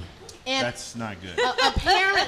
Apparently, he's there every year, same spot, and his chief was there. I have a friend who was actually standing across from me. I didn't even know he was there. His name is Jarrell Smith. Shout out to Jarrell. He actually left a comment on there that he does this every year, and everyone around him, his officers, they think it's funny. I think it's funny too, but what do you guys feel? Because I honestly, look, I know everyone's saying I don't. Be at work. I mean, he's, he is working. He's protecting and serving her. He's protecting the butt cheeks. No, I'm sorry. Protecting the butt cheeks. He's protecting and serving at the same time. What do you think, Skip? Well, I mean, if you're, if you're a law enforcement officer, you gotta act like, if you're on duty, you gotta be on duty. Yeah. I mean, that totally sends the wrong message. I'm sorry. And I'll be honest, if a public figure, I don't know if that was a news person from, the evening news doing that, they probably get fired. Right. Even a television anchor or something, you just can't do that. That's crazy. I didn't. Do you think you got her phone number or her Twitter or her Facebook? I'm just kidding. I'm sorry. But I promise you, after someone took that picture, he's not going to do it again. Like it or love it, he'll be doing it next year. He's not going to do it again. I doubt it. Like it or love it. I don't know. It looks like he was loving He's it. going to be like, that's it. You got caught. He didn't just like it. He loved it. But if that was your boyfriend, Miss P, how would you feel? What do you mean boyfriend? Just someone that I'm dating? No, boyfriend. You're in a relationship. You live together. This is my man. We're monogamous. I would. So who's the girl? She's just a random. He just decided to do that. Was I there or was I not there? I wasn't there. I don't think I would care. Because he was on the job working hard. He was on duty. No pun intended. Working hard. I know it's off topic. I just wanted to, change the light. What if that was your girlfriend? What if that was your girlfriend? I would be like, she wouldn't be my girlfriend anymore. Really? Not the cop. She's working too, no? Not the now, cop. you know what? I'm talking about the girl that's bent over. She's on duty too. I think I would be embarrassed. What if that's your girl? She's on parade duty. I would be like, I don't know who she is. I'll change my Lose mind. my I'll be number. embarrassed. Like it or love it, That's I'd be your embarrassed. girlfriend, though. You live with her. Number one, she wouldn't be doing that. She wasn't my girlfriend. Okay, for the sake of this conversation, what if that was your girlfriend and she did that? I would never do that to you, Vanessa. I know you wouldn't. That's why I'm with you all the way. That's a no comment. So no, I wouldn't like that at all. In light of all things, I know I have both. We need a witness, Skip. We're going to the courthouse. Oh yeah, I'll be the witness. I'll sign. All right, no, but back to just want to change a little bit of the whole conversation. Sorry about that. We have Skip Dillard in the building. We have K.O.N, and we actually brought K.O.N back because he's had his music video release, and he won't leave us alone. Saturday. I'm outside the studio every Sunday. Lab. Now we're gonna be playing it soon. And I'm praying to God it's going to play because it's a very large file. But if you're unable to view it, guys, you can check it out on YouTube.com. You put K.O.N Victory Lap. Now the production, all the top time, notch. Yes, it's awesome. It's beautiful. And I wanted K.O.N to just give us a little bit light about what inspired you to write the song and to do the video the way it was done. And who's the producers on that? Ground Glass Film Company. Shout out to Ground Glass. Shout out to Ground Glass. What inspired the song? It's funny because hip-hop, usually you get a beat and then you write to it. This song was kind of opposite for me. It's like I woke up in the morning one day with a melody in my head, and then I added words to it, and then I built the beat around the hook, and then I wrote to the beat that I made. So it was real, like, it was a different process for me. But pretty much, it's just that struggle that every artist has. Doesn't matter what you do, whether you want to start a business or whether you're a singer or an MC, we all want to make it. And, if you have a relationship with your mom like I do, like you want that person to be proud of you, you know what I mean? So it's like that's what the song is about. And for my peoples too, at the same, It's a really nice video. Shout out to Corona. That's Corona Queens. Wait a minute, you said for your peoples. That's my last. Did you do this for me? That's my last. I did. Thank you so much, K.O.N. Actually, K.O.N, we got someone in the chat room. It says, "Yo, cut the crap. Can we hear K.O.N spit a freestyle?" Yo, they put you on the spot. After the video? After the video. Let's do it. Let's see if it's You have to stay tuned for that freestyle. Like it or love it, you have to stay tuned. Play the video. We're going to play Victory Lap. All right, let's see.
wanna be nameless, I wanna be famous.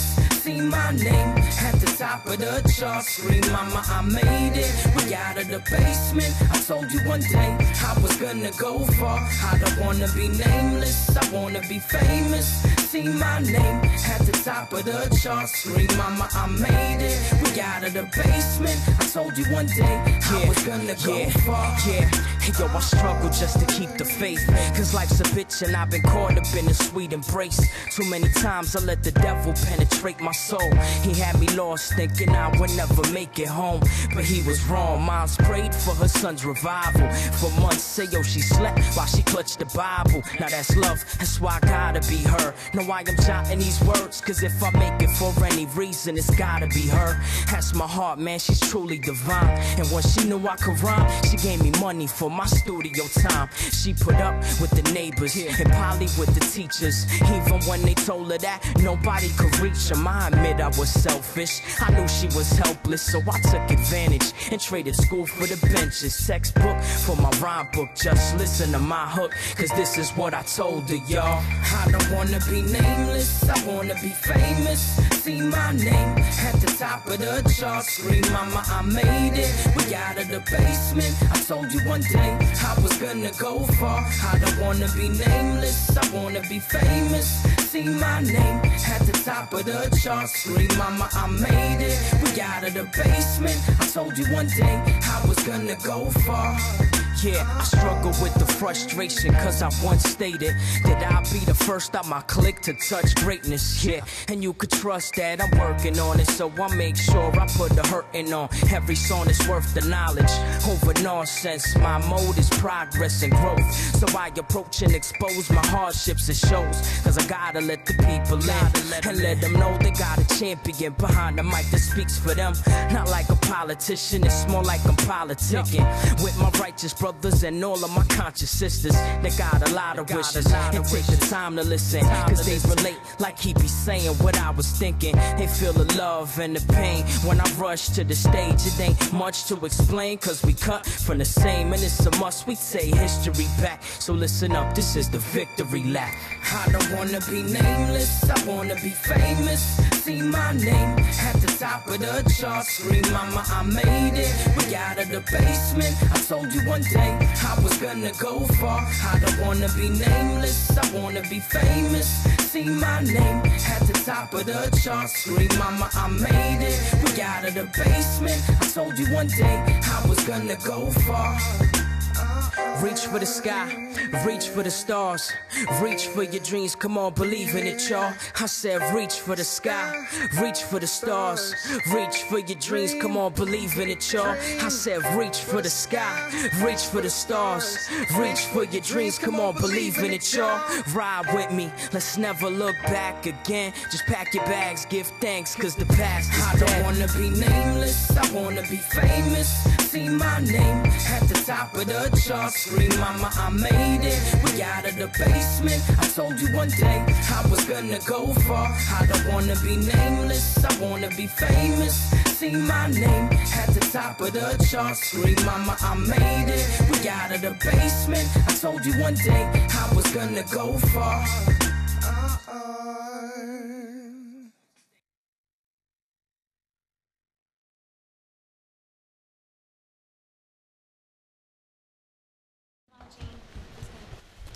Like it or love it. We are back. And we're back.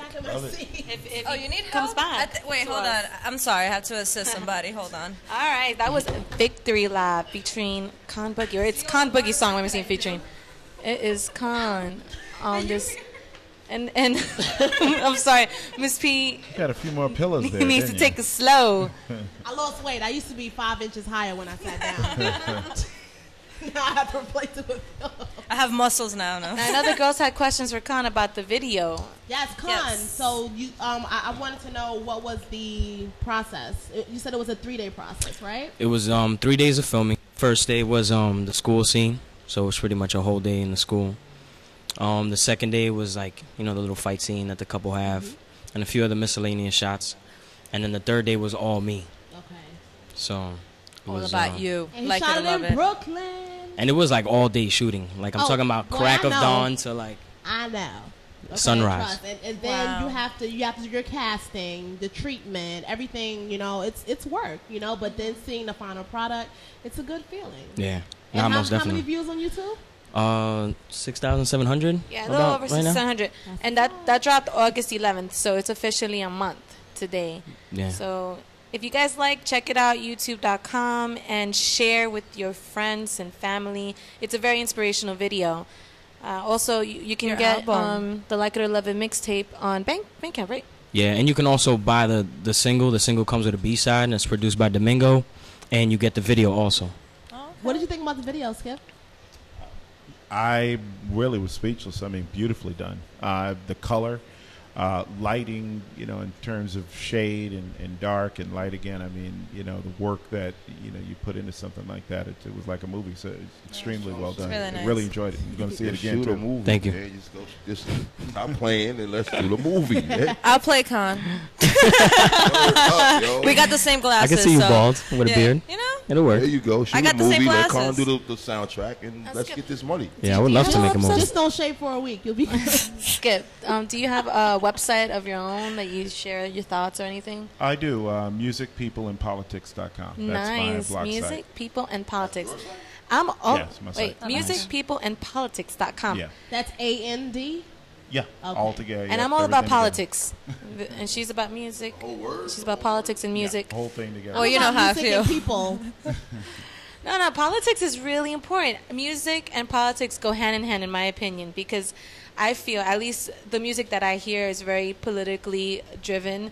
And I feel like you can teach so many people about politics and about government through music, because for some reason, I don't know what happened, what lapse happened in school, that nobody understands politics.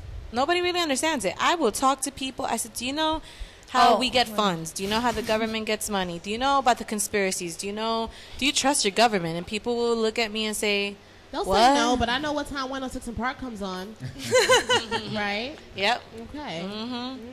That's The good thing about music is that, the good thing that I like about music is that it helps me remember. Even memorizing formulas for math, or if I needed to write an essay, or even acting, I would make songs with parts of my script so I can remember. So that's what I like about music. That'd be dope. A hip hop CD that teaches you formulas, math formulas. Because right now I am That'd be good for struggling kids. in calculus.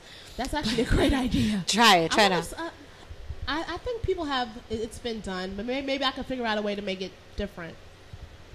Yeah. More modern. Make some money. Make that money. And then Like it or love it. Now the chat room is saying, Con, give me a 16. Uh-oh. 16. I don't know. Freedom. Shout out to Freedom 0226. Kenny. Kenny. And Let's Kenny's see, a writer. Can't wait till he publishes poetry. It's Hurry true. up. All right, hurry up. Crown City is the place that I rest at, but I wasn't really raised as a Mets fan. I was more into making the best track, pen in my right, blank page in my left hand. Yeah, no love from the vets though, had to earn the respect, so I left home. Got fresh to the set where the best go. Now my rep is destined to explode, but what if I never made the jump? Never got on stage, never gave a fuck. Just bitched all day, blazing blunts, talking about how, yo, I could've made it, son. But that's not my steezo. Look, you can stay on the block with Beto, that's fine. I ain't tryna knock my peoples, they see it in my eyes, the grind is equal. And with every CD sold, they give me props, they see me grow. They see me flop and they see me so stressed out, cause by now they should've seen me blow. You know I gotta thank them for that, for having the back of an amateur cat in the past. Way before the cameras are flashing, the fans would attack, they would ask me to rap. So my passion to craft this plan of attack is massive, but some will never fathom or grasp it. So until I land in the casket, brat, it's a rap for you arrogant bastards.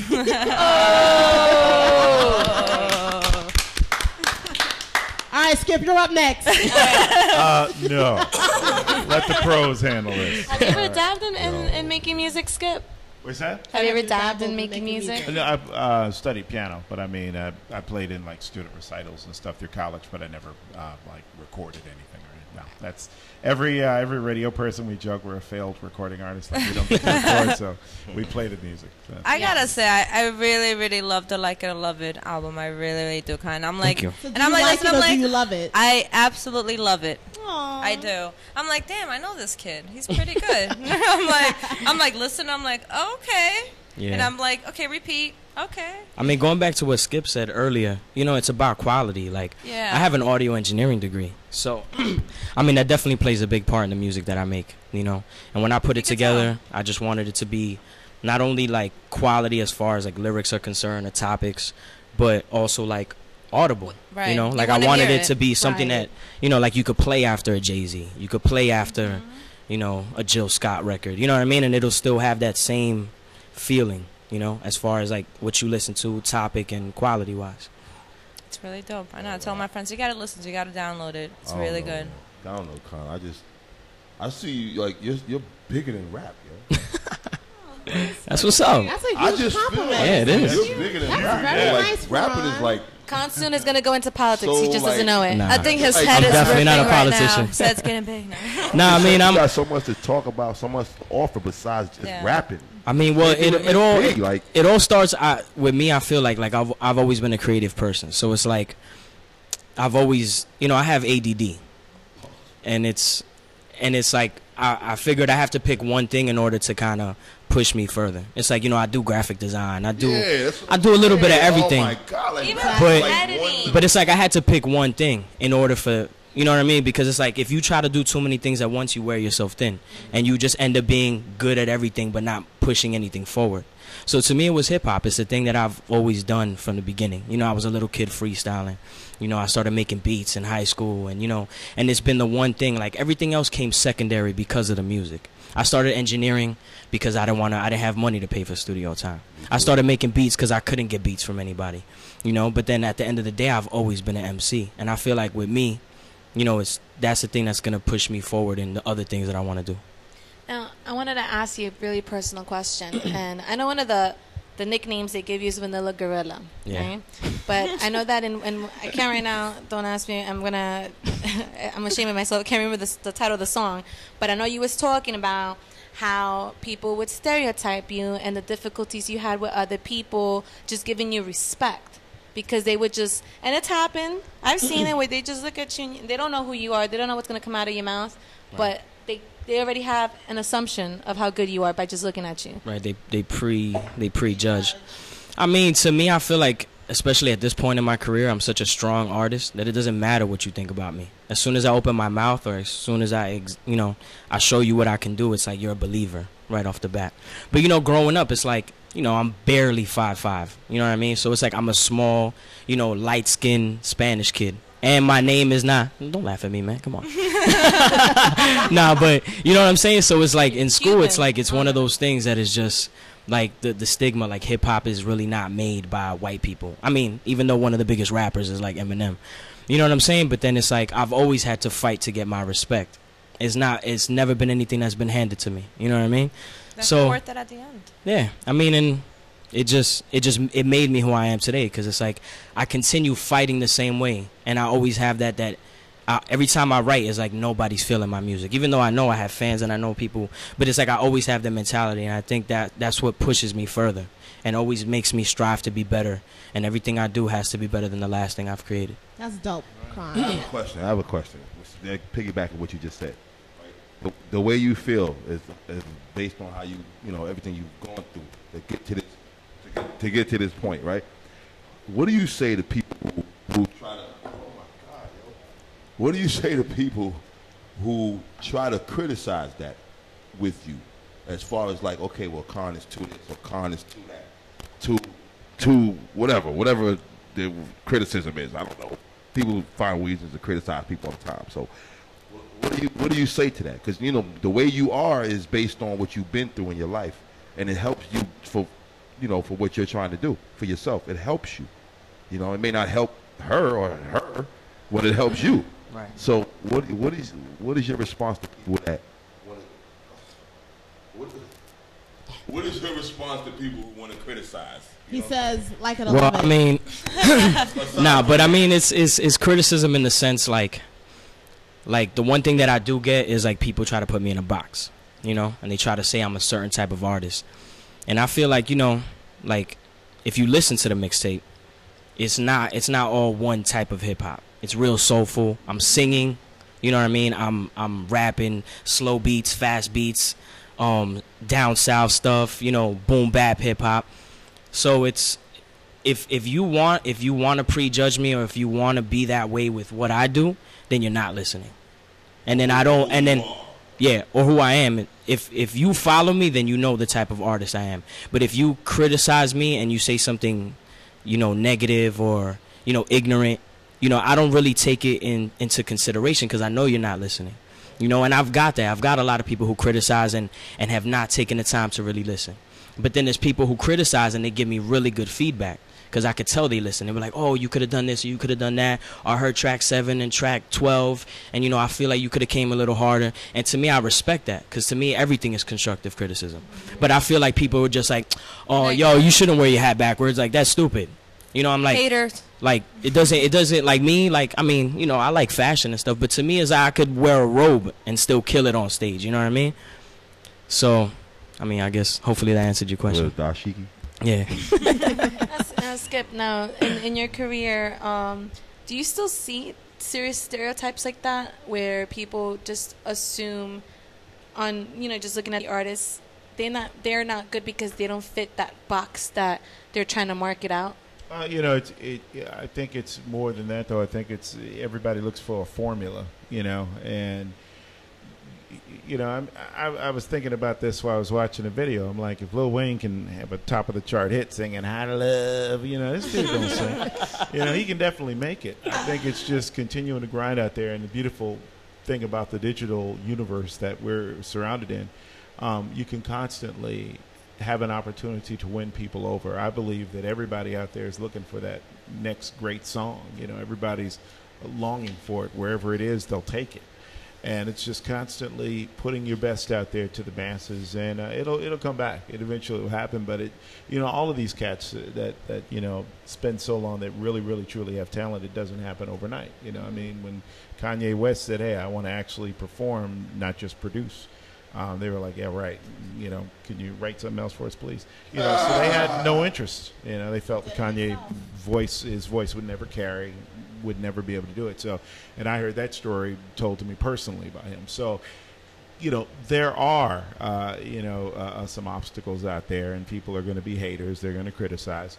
One thing is you got to keep grinding at it. You have to keep, you know, Eminem sat, for instance, a friend of mine did nights at a radio station in Detroit, WJLB, and Eminem would sit out in the lobby every day with his cassettes at that time, and one day the night jock was walking in, and he happened to be a nice guy, and he saw Eminem out there, and I'm tired of this dude sitting out in the lobby all day, and said, "Okay, let's listen to your stuff." The rest is history. In fact, that DJ actually appeared in his movie 8 Mile, and I mean, Eminem repaid that favor, you know, by making sure that he had a role in his you know, film that broke box office records. So, you know, you never know, and I think that if you truly love the music, love hip hop like people say they do, you'll look at everything based on the quality of the product, not you know what you perceive, or you know, you're not Cash Money, so I'm sorry, you know, that kind of thing.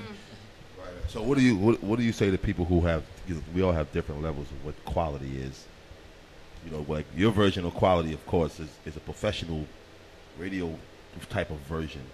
You know what I'm saying? As to where somebody else who's never actually been on radio before me, their version of quality may be a little bit different than yours. Well, you know, we don't discriminate. I mean, when I was in D.C., it was a hip-hop oriented station. I mean, we played Soulja Boy. I was like, this is horrible. But, you know, but people wanted to hear it, right, you know, and it just depends on what people want to hear. And if Soulja Boy is number one, I'll play it. You know, if Usher's if Usher has a good record, I can't wait for that. But at the same time, I can't turn Soulja Boy away from the door, because there are people that like that, you know, and I can Little Mama and some of the others that come and go, and Asher off, you know, hey, you like it? You know, massive. We have to look out for the masses, because they'll go somewhere else if we don't give them what they want. So, you know, quality is, of course, it's objective. And right. You know, someone's opinion of a great record, a great hip-hop song may be totally different from what mine is, you know. Right. And just to piggyback, you say Usher. There's been songs that Usher recorded that they said, no, we can't play this on the radio. Yeah, I mean TLC. Remember what was the record? Something Ho, Silly Ho, or whatever. All of them have records. But I'm saying no radio play. Like, what the heck is that? I had a question for Skip Dillard. I started to ask you before the break. What music are you listening to right now? Oh, geez. Jill Scott's album I really love. Rashawn Patterson has a really good CD out now. I listen to a lot of jazz and classical, kind of going back to Miles Davis. You can add K.O.N to that list. Yes. Yeah, we can't. Well, now that we know, I mean, and this guy's actually very, very good. So I love a lot of underground hip hop because you can hear the same 20 songs if you look on the charts and on the average hip hop radio station today. They got about 20 records out. So I definitely want to venture always beyond Lil Wayne, T.I., Drake, and and Kanye and Jay-Z. So I think that definitely for me, there's a certain excitement in getting a lot of new music, and in the role that I'm in the career I'm in, that's fun. It's kind of just sitting down and seeing what brand new artists you've never heard of before, what they have to say, and what they're looking to do, and that's really exciting for me personally. Yeah. Now, Skip, are you currently working with any organizations in the community or any non-for-profits? Oh, geez. A lot. Greater Harlem Chamber of Commerce. We've worked in. Were you at that big tolerance conference? I was at the conference. Yeah, in the city. We were at the conference in the city. It was a good conference. Willing Heart Community Center in Newark. Did a big book bag giveaway the last couple of weeks there for students that needed book bags. Just come with your guardian and get them. Numerous charities in Brooklyn were very heavily involved in the Caribbean Day Parade and numerous other events. So I mean, it seems like every month there's something else going on. Whether it's Haiti, whether it's St. Jude Children's Hospital, which deals with patients that come from this area as well. So we do a little everything. That's awesome, and that's what I want people to notice. He's a role model. You're actually, because I feel like a lot of people. When not everybody, but I've seen it happen, and of course I'm in an industry that it's a little bit cutthroat. I'm not talking about radio. I'm talking about my other job, and the community helps you get to a certain point, and then you turn your back on your community. You don't give back. I've seen that a lot. They just move out the hood and just forgot where they came from, and I feel like that's not a role model, because then those that are stuck think that that's it for them, that no one cares, and those that came out of here just forgot about them. So I feel like that's really good. I'm not sure if you're from that, but I mean, not necessarily. I was fortunate. I grew up at home with a mother and father. I never try to pretend like I'm from the streets per se. I mean, we didn't have a whole lot, but we had more than some of the other kids I went to school with. And I mean, for me, you just watching a lot of artists and business people and others. I think it's not even forgetting where you come from. So much of an effort is placed today in society on what you have. If you got I don't know, you need a Maybach now. You need a Ferrari. You got to have a Lamborghini or something. So every time you think you've got all you want, there's something else they keep bringing out that's ridiculously silly. They have some gold-plated yacht right now that costs $1 billion. It's for sale. Seriously? I mean, Soulja Boy bought it. Soulja Boy probably bought that too. So there's this attitude you got to keep getting, and people have so many bills. Even those that are affluent, that you forget that, hey, after a while, I got all this crap and I'm not happy. Mm-hmm. And so, I think that, and I can tell you, I have met people that they didn't feel like life had any meaning anymore, and they had everything they ever wanted until they actually got out and started a foundation or sent a kid to college or, started speaking at schools again. And anytime I feel like I'm getting complacent, I go speak at a school in the hood, and I mean, you come away like, oh my God, these kids have no business. It's horrible, and so it kind of keeps you grounded, because when you see the struggle that these kids are going through, stuff we never had to even think about. Mm-hmm. Some of the stories that I hear from interns and others, I'm sitting there like, you had to deal with what? Come on, hungry? What are you talking about? Today, when we look at this generation coming up, and on 9/11, I think this is an important day to do something other than sit at home. I look at the children of 9/11 who are 24 now, and you look at the shootings that were around the Caribbean Day Parade last weekend. Yeah. That was them. These are kids that grew up watching 3,500 people die and planes go down. So to them, violence ain't no big deal. They don't watch half of New York fall down. It's the norm for them. Yeah, it's the norm half for them. The world. Yeah, half the world. What they think about pulling a gun on something, that's not even a thought to them. It's a part of life, and hopefully this 9/11 generation whether or not we can reach them, I don't know. But what we can do is make sure this next generation of kids coming up, regardless of what they go through during their childhood, that we talk to them, we speak to them, we let them know that, hey, even though your parents are losers and idiots, doesn't mean that you have to be. And I remember I said that at a school one time and almost started a riot, but it's true. A lot of these kids have dads they don't know, and they're like, well, my dad won't nothing, I won't be no, don't even start talking like that.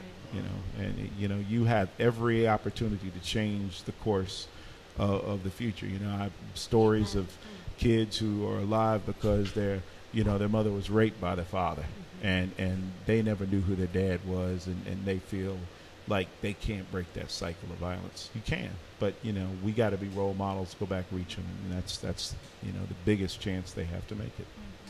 I remember you know Dr. Bob Lee, right? Oh yeah. Yeah, good friend. I remember I was in junior high school back. I'm not gonna tell you when, but yeah, he came to my school. Wow. When I was in junior high school. Wow. How old is Bob? I'm still trying to figure it out. I'll never forget that. He was in the gym playing Billie Jean on the big speakers in the gym, had the big afro. I was like, that's Dr. Bob Lee. Wow. Billie Jean was so then meet him years later, it's like, okay, wow. Yeah. Shout out to Debbie Jackson too, by the way. That's the lady. Miss Jackson. Debbie Jackson. And Michael Jackson. Debbie. So, Con, what's going on? Anything you're doing soon, or what? I have a few shows coming up, the 22nd, the 23rd, and the 24th. But the 23rd show is actually a more important show. Yeah, it's this month. The 23rd is Blue. I don't know if you guys are familiar with Blue. He's out of the Bay Area, Los Angeles. But he's coming out to New York. He's doing a show, so I'll be opening up for him. Very nice. So it should be a great turnout. It's going to be in Brooklyn, Public Assembly. Yes. When is your album dropping? And I won't wear heels. That's My your favorite album? spot right there. It's still to be determined. I'm still waiting for the right music. To knowledgeovernonsense.com. Yes. Yes. Good stuff. I know that you're also working on a project here, Urban Media TV. Dun, dun, Is dun. he like, I am. I don't even know what she's talking about now. Put your stuff out there. Right? Myself, Carla Keys, and Mantis we'll be having a show. It's called Altered Natives Radio. Yeah, it's gonna be fun. Premiering, 'cause Coming I'm even soon. curious to know Why you when putting it's me on the premiering. spot right now? I'm I have curious no idea. too. I want to know. Next week, tune to Altered By next week, we should be Radio. up and running. It's going to be the show before ours. You guys got to check it out. And what is your What show day? going to be about?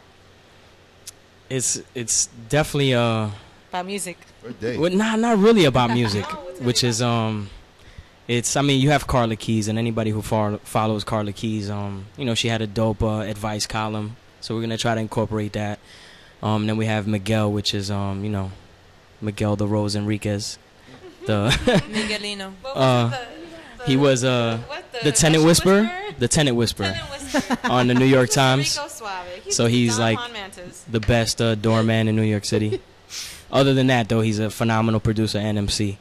And then myself, I'm into fashion and food, so I'm going to be trying to incorporate that into my segment. Cooks really yummy, guys. This dude is like super talented. See what I'm saying? Like he was cooking. it's like you got to slow down just to rap. Too bad for he's people. taken, right, Con? Because Yeah. I would have snatched you up if you weren't Wow. taken.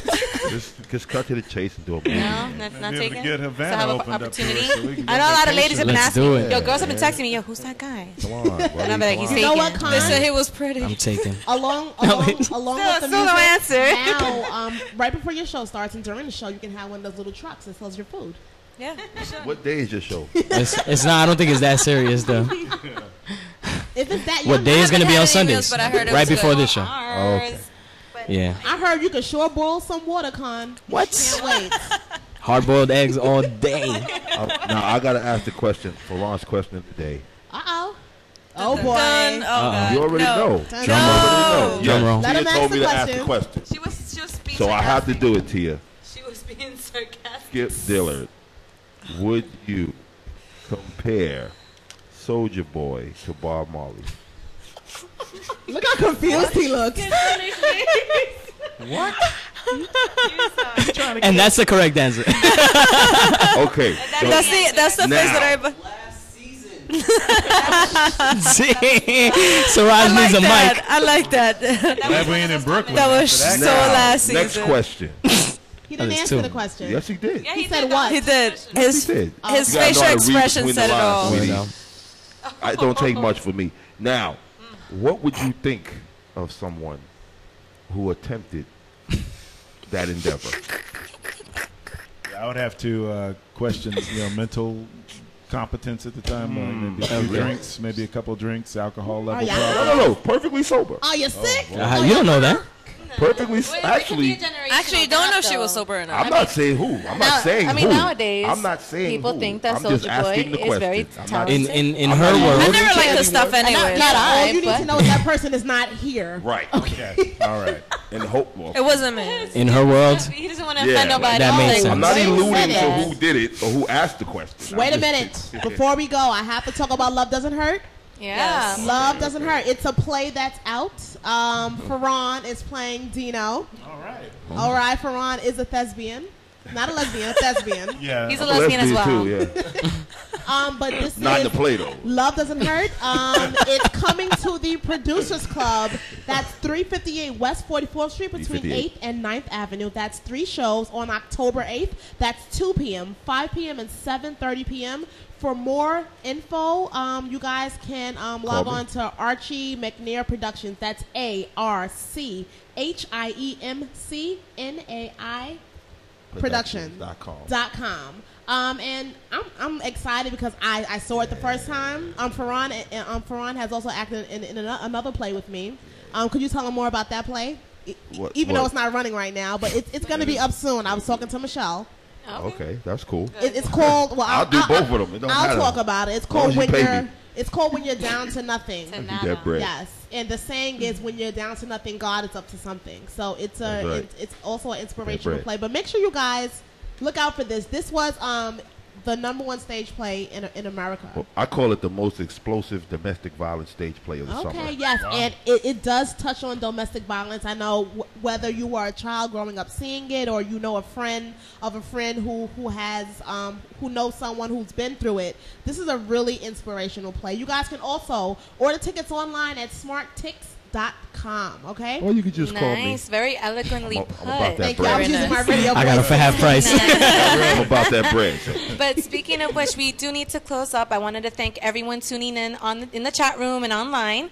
Thank you, Skip Dillard. Thank you, Con Buggy. You can catch Skip's website, musicpeopleandpolitics.com, and Con Boogie's website, knowledgeovernonsense.com. Yeah, but you could just go on to conmusic.bandcamp.com. There you go. That's easy. Guys, you can Get like it or love it. You're going to love it. This is the Urban View. Buy everything. Have an awesome weekend, guys. Thanks. Yay.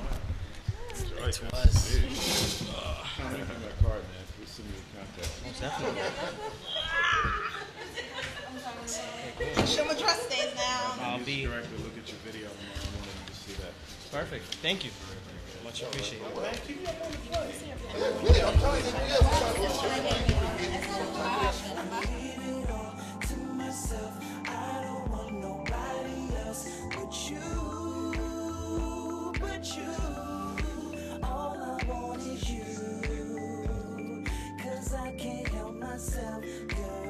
Yeah, I see her far in the distance. She with a squad and it's hard to resist it. I gotta talk to her, so I'ma walk to her. Dig deep in my chest and give my heart to her.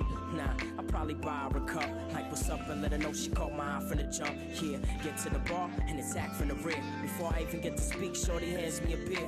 Like, it's about time, thought you would never come. I seen you peeping, so honey, where you from? I had to laugh as I gave her the deets. I can't front, I was impressed. This lady's unique, yeah. We chopped it up and forgot about who we came with. Lost in the conversation, plotting to move my way in. Just then she had to get up and leave. Gave me her card and said, call me whenever you please. Please. I want it bad. I need it all to myself. I don't want nobody else but you.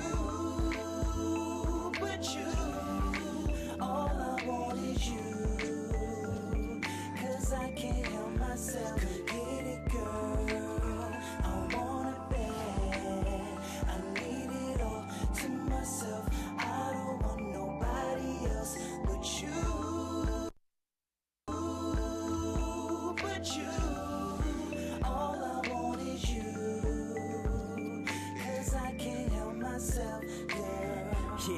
So I gave her a call. The next day I couldn't wait, so we ate at the mall. It's true, even though I know plenty of fly places, she was like, I ain't high maintenance. So after burgers and fries, we swerved in a ride. Wanted to take her out, but she turned to reply, nah, don't you live close by? Cause really I just wanna chill and talk. If you don't mind, fuck it, I was with it. What harm could it do? We stepped in and she turned around and started to